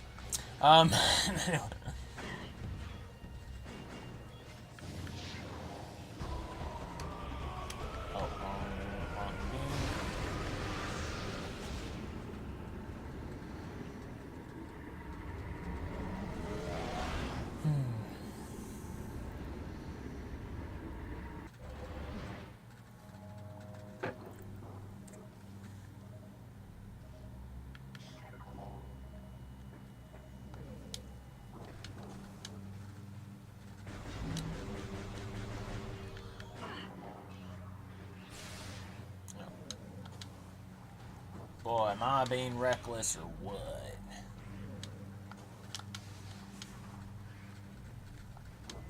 I don't know, am I?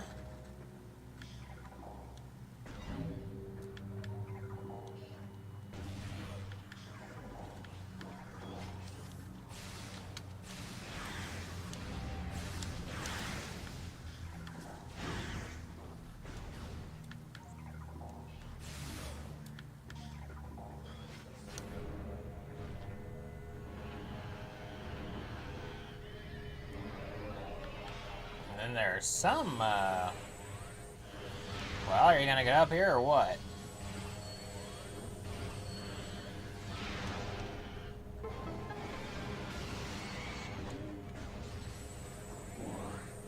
Now, what was pretty neat about, the sonic boom, so I didn't know that the dark burst, like, because I had seen the dark burst,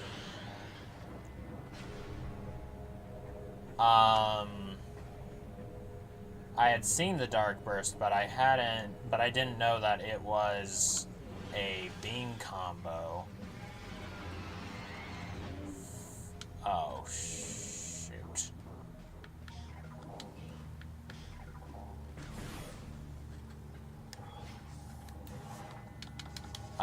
So then when I got the beam combo, I was like, oh, wait, so that means that there's one for the light one, too, which I hadn't seen before. And then I put two and two together, and I'm like, well, in that case, that must mean that there's one for the Annihilator as well.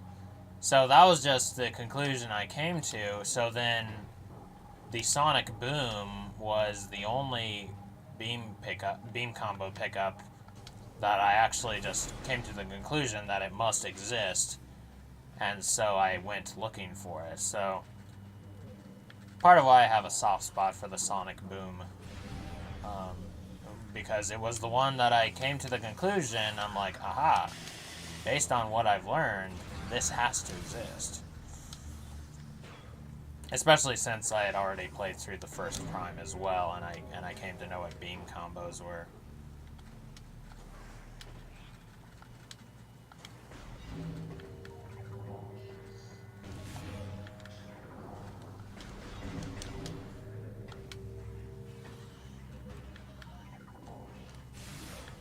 Problem with this one is,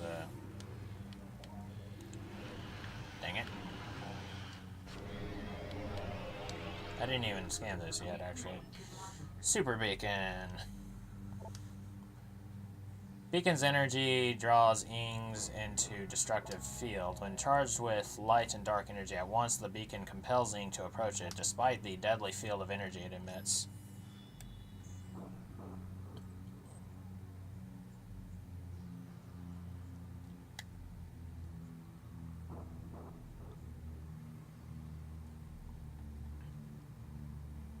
What do you mean? Like the... When charged with light and dark energy at once, the beacon compels Ing to approach it, despite the deadly field of energy it emits.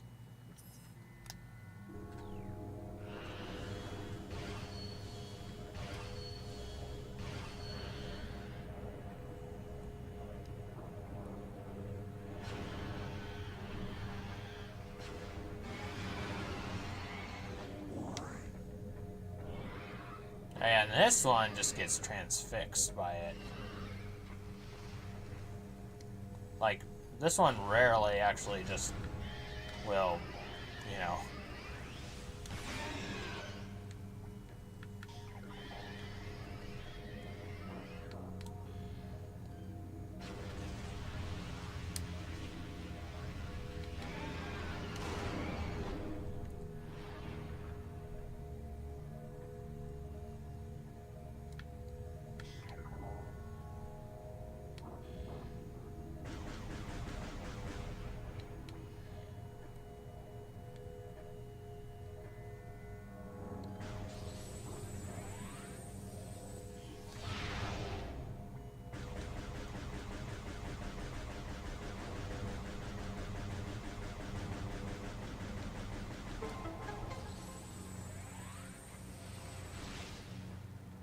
Should be able to get it.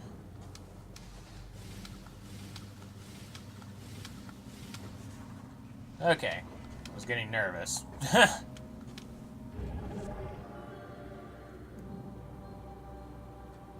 Mm-hmm.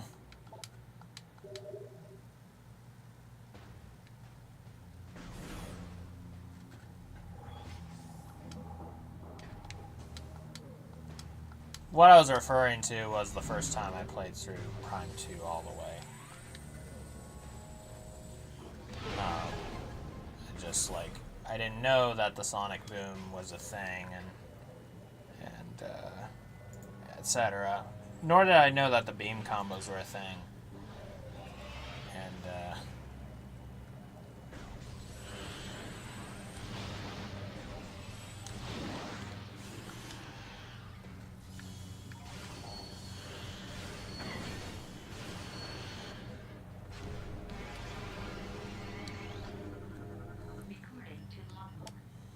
Super Crystal!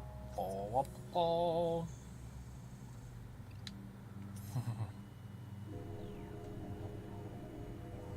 Oh, no. Yeah, no. Like I was saying, this was from my first time playing through Prime 2 the whole time. Or the whole way through.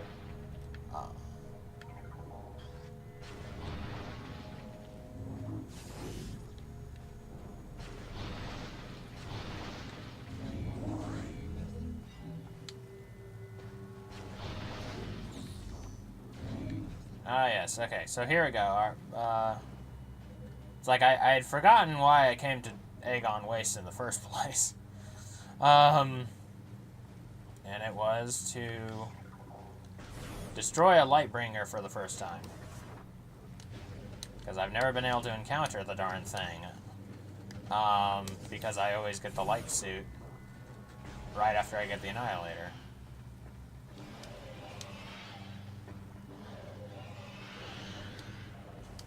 Wait, what? It's not here?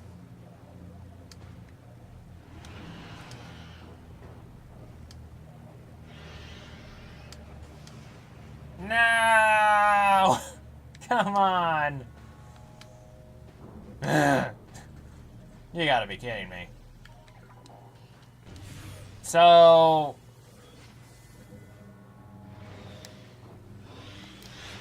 Ah...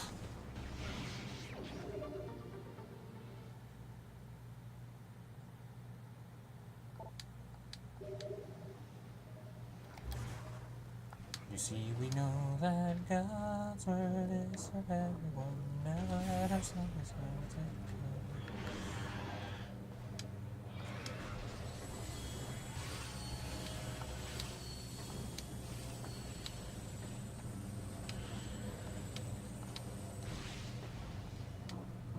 At first, I was like, "What does that have to do with what I was saying?" Like, oh yeah. And so, but we. Yeah, they're like, all right, time to leave town.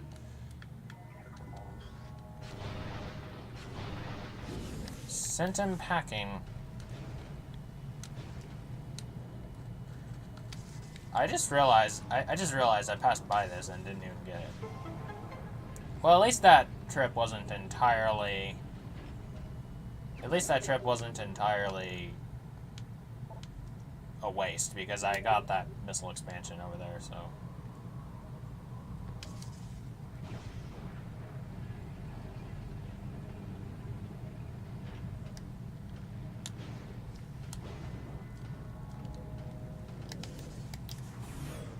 Larry, you know how I feel about that song.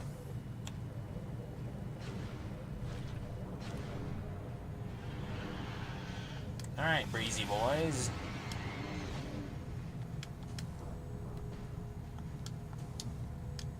Oh.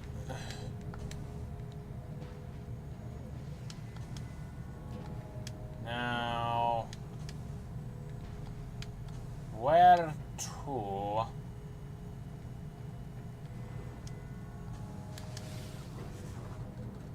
Ah, yes.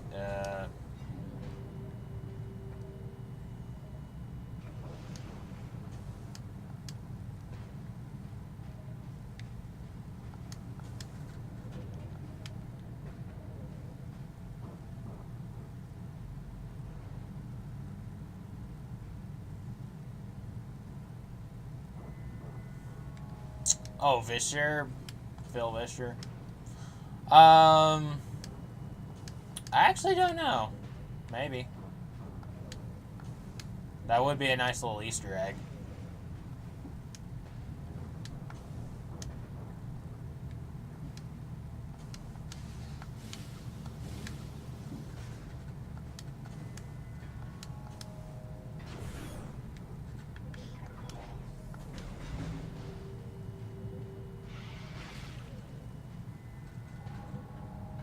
So then they just turn it into a running joke that Bob the Tomato doesn't either.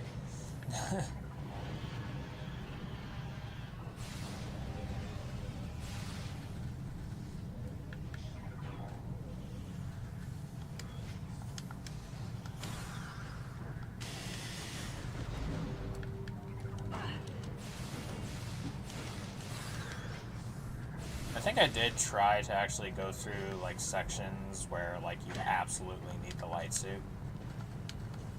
But with the dark suit. And,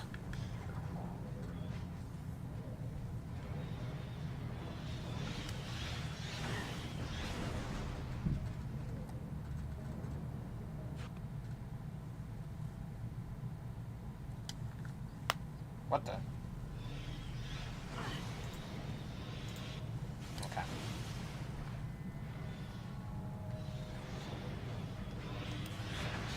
That was really annoying.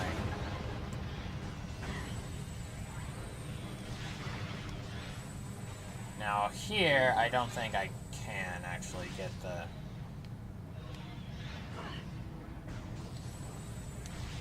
Yeah, I think this part yeah.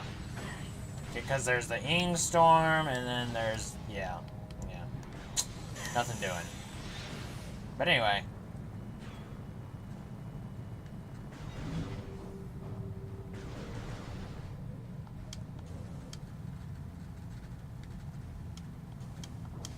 Nothing doing, pal.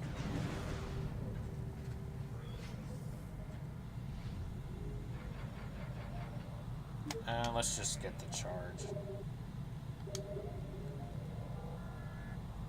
We're just here for the sonic boom, really, at this point. And then I'll go ahead and get the light suit.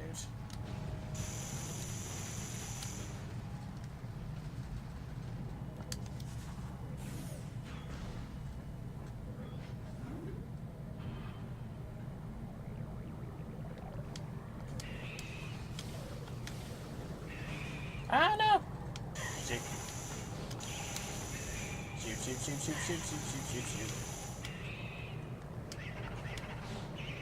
And then the music for this section, they changed to the same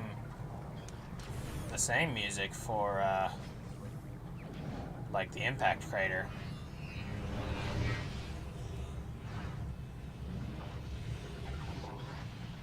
Kaboom!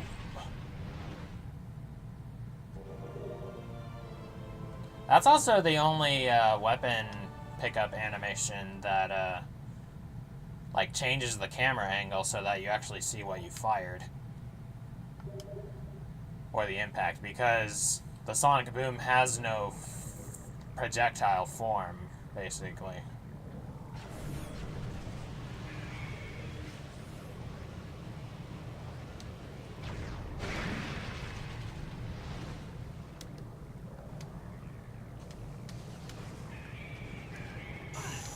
What just happened?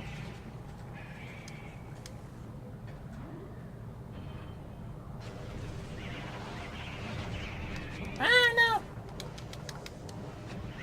How rude.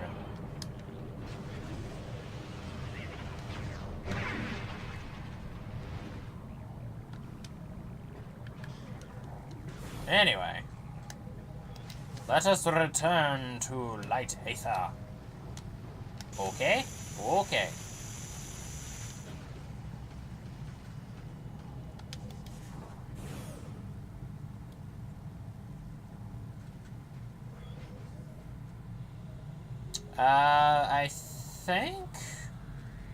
I think Phazon, I think, will damage...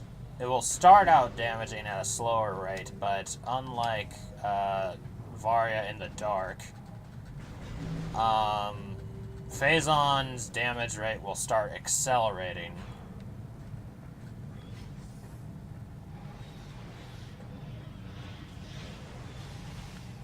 I believe, anyway.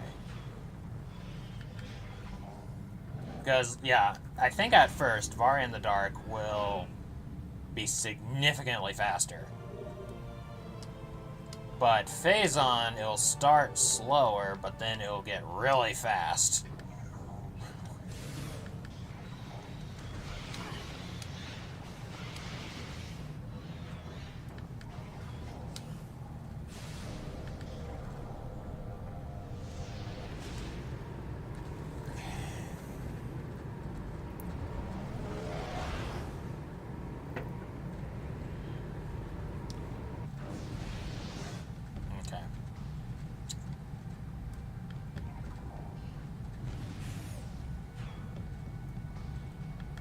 We'll go ahead and get to Umos now and get the light suit.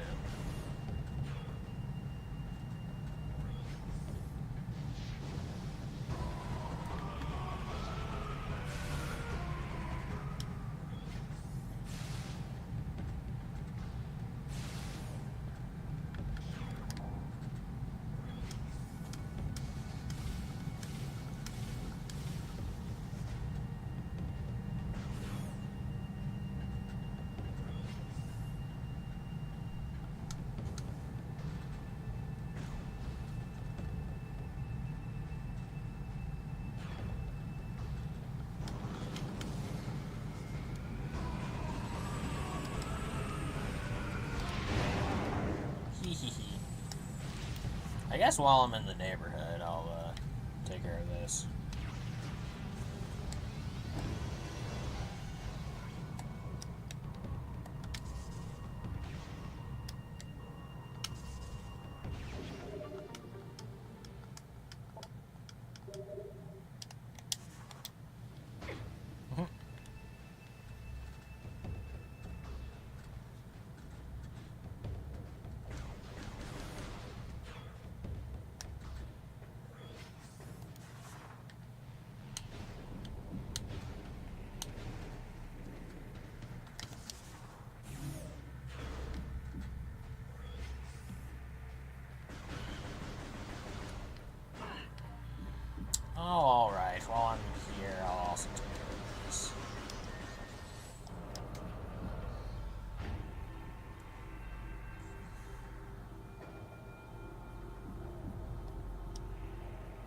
Do I tend to wear this shirt on days that I stream?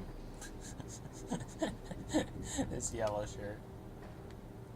Is that pretty normal at this point? Hey, first try.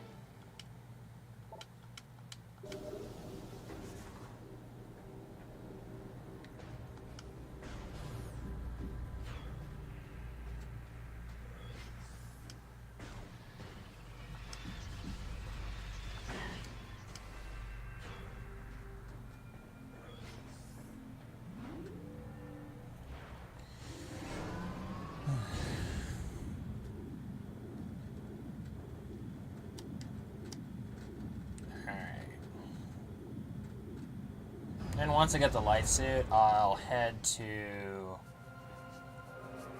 Sanctuary. Get that cutscene finally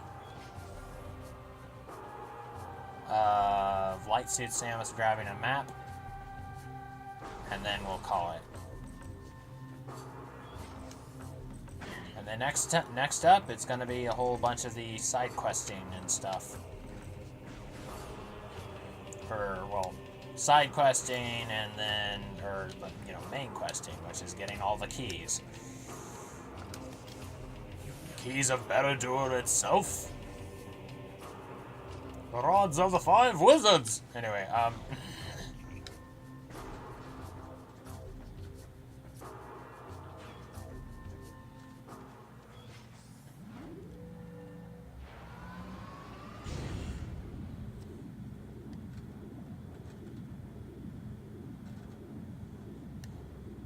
I wonder if Tolkien, like, wrote the names of the two blue wizards somewhere. Or if he just has this kind of just point of frustration for everybody. It's just like, you know what? Like, it actually, like, nobody knows at all. Just as a kind of running joke or something.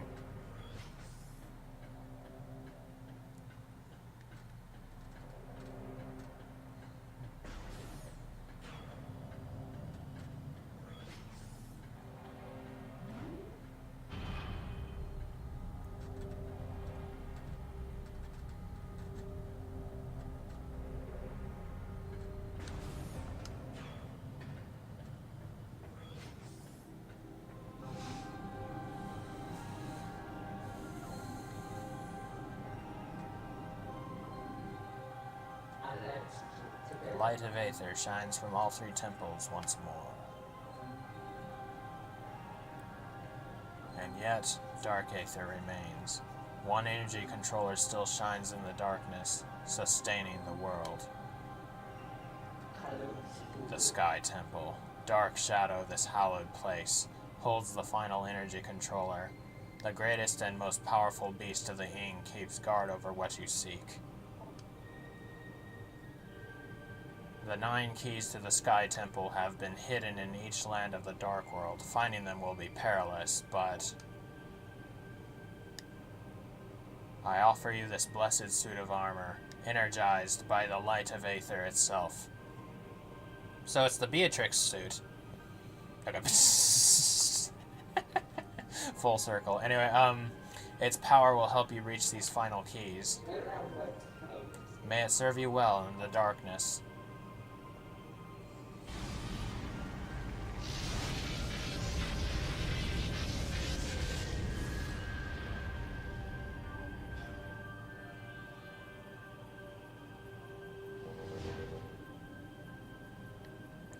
Extra energy?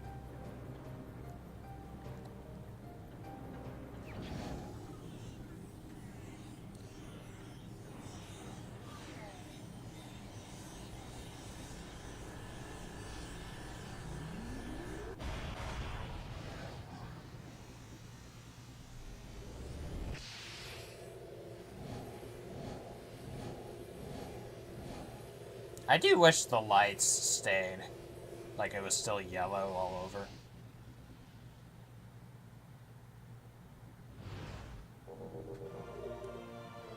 Oh well. It's still a nice suit. Still a cool suit. I mean, heck, it's the only one that has a clear visor. That's unprecedented.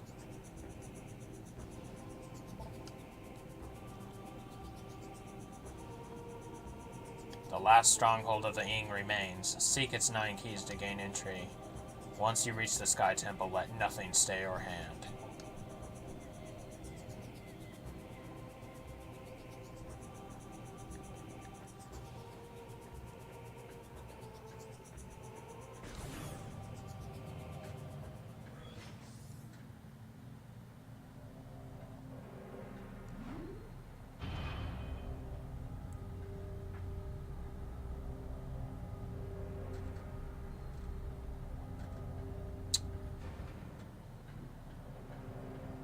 Like,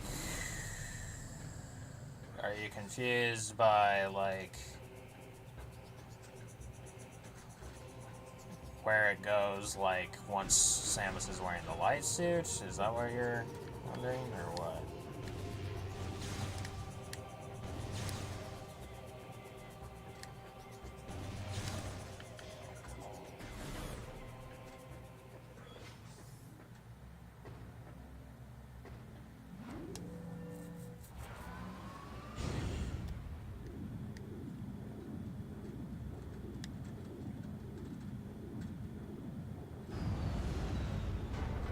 Where does the Ing from the...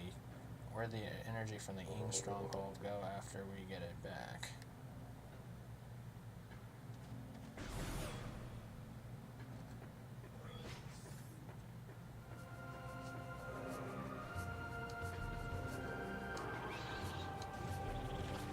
Oh, dang it, this is the wrong one.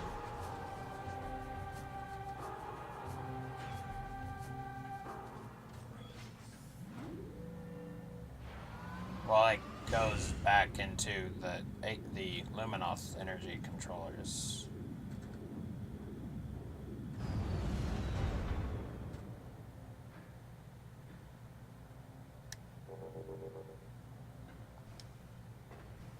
Which then the Luminoth energy controllers spread that throughout the planet and the area and such.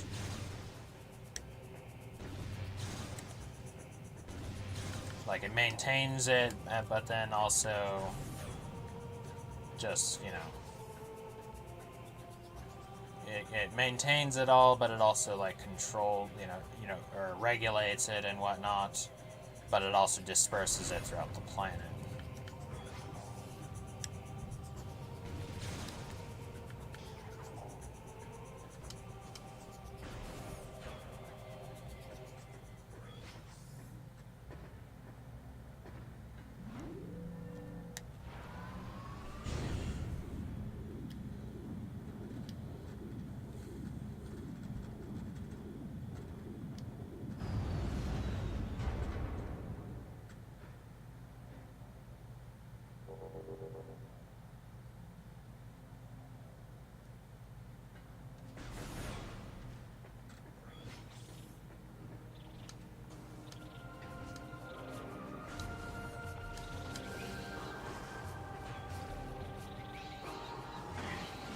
Right.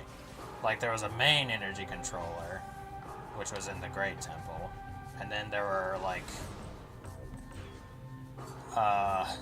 the other three that, you know,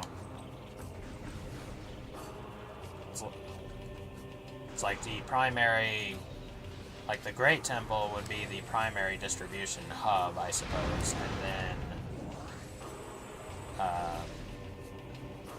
the other ones are just kind of to help out, like, distributing to other areas as well.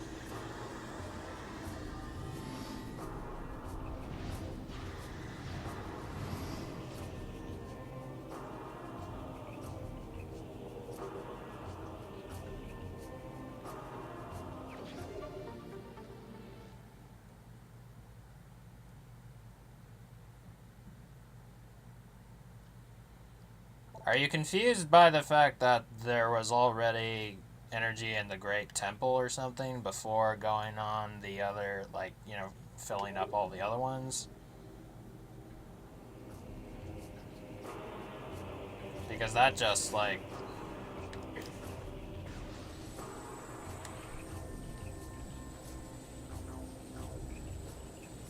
Oh, look, I broke it.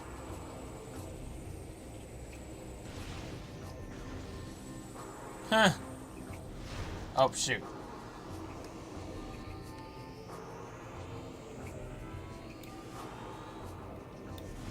Oh, pfft, dang it.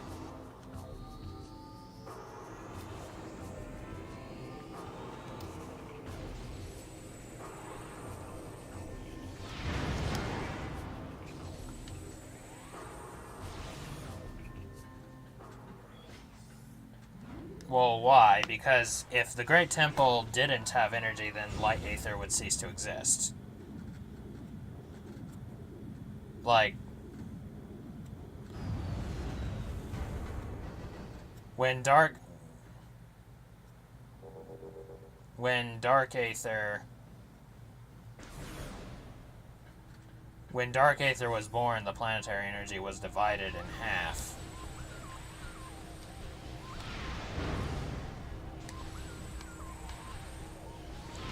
And...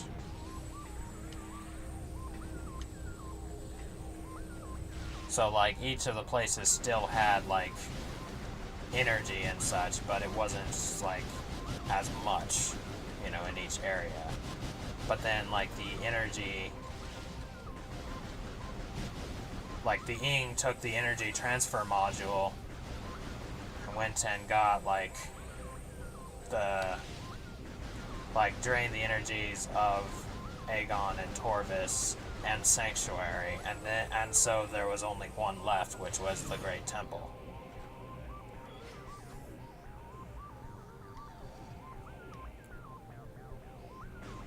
No, not really. Remember that the energy controllers aren't just housing the energy; they're also dispersing the energy throughout the planet. So it's like you're filling up a water. It's like you're filling up a water jug or a water cooler or something. There was like already water in it. Okay, yeah, it's on the way back that I can't really do this. Okay, I need a better analogy. Something that is already pumping something that you can refill, or you know, it can spread more and stuff. You know. Okay.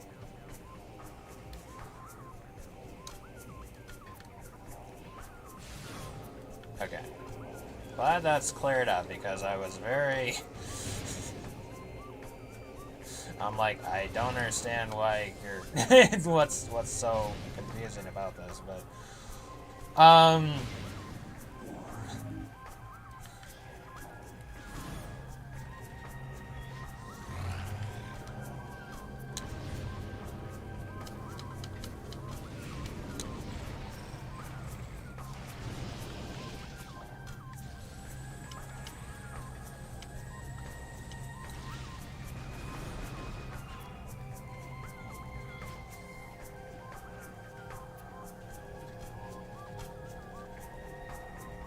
no, I don't want to.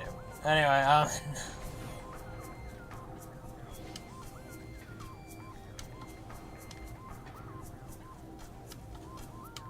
I don't wanna.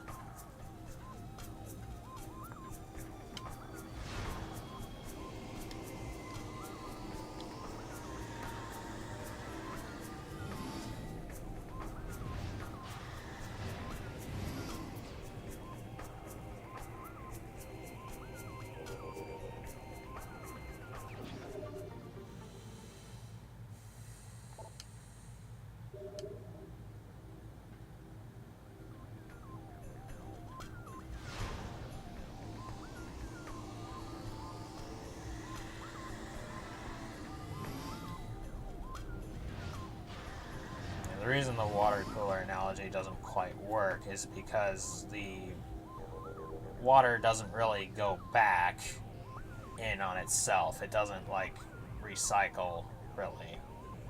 The energy controllers, however, do, so, like, I need some other...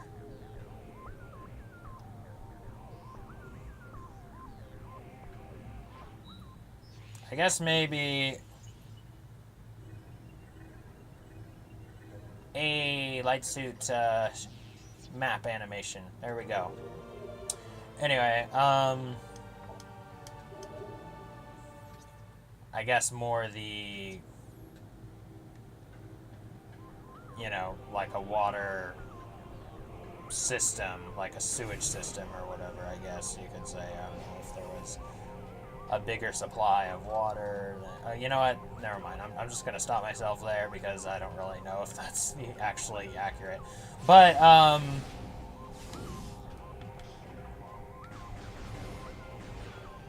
there's something on the tip of my brain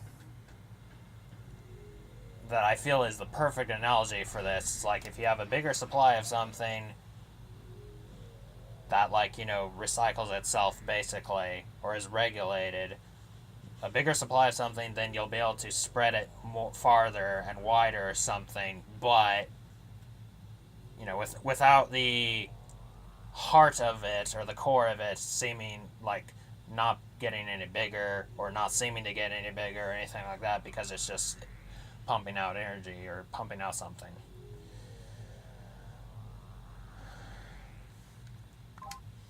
Anyway, I am out of time, and this has already been over an hour, or 2 hours, 2.5 hours, I think. About, anyway. Yeah. But anyway, next time around we'll be getting all that extra stuff, so, before the Sky Temple battle. So, thank you all so much for watching. As always, God bless, and I hope to see you next time for some more, Metroid Prime 2 Echoes. Ciao.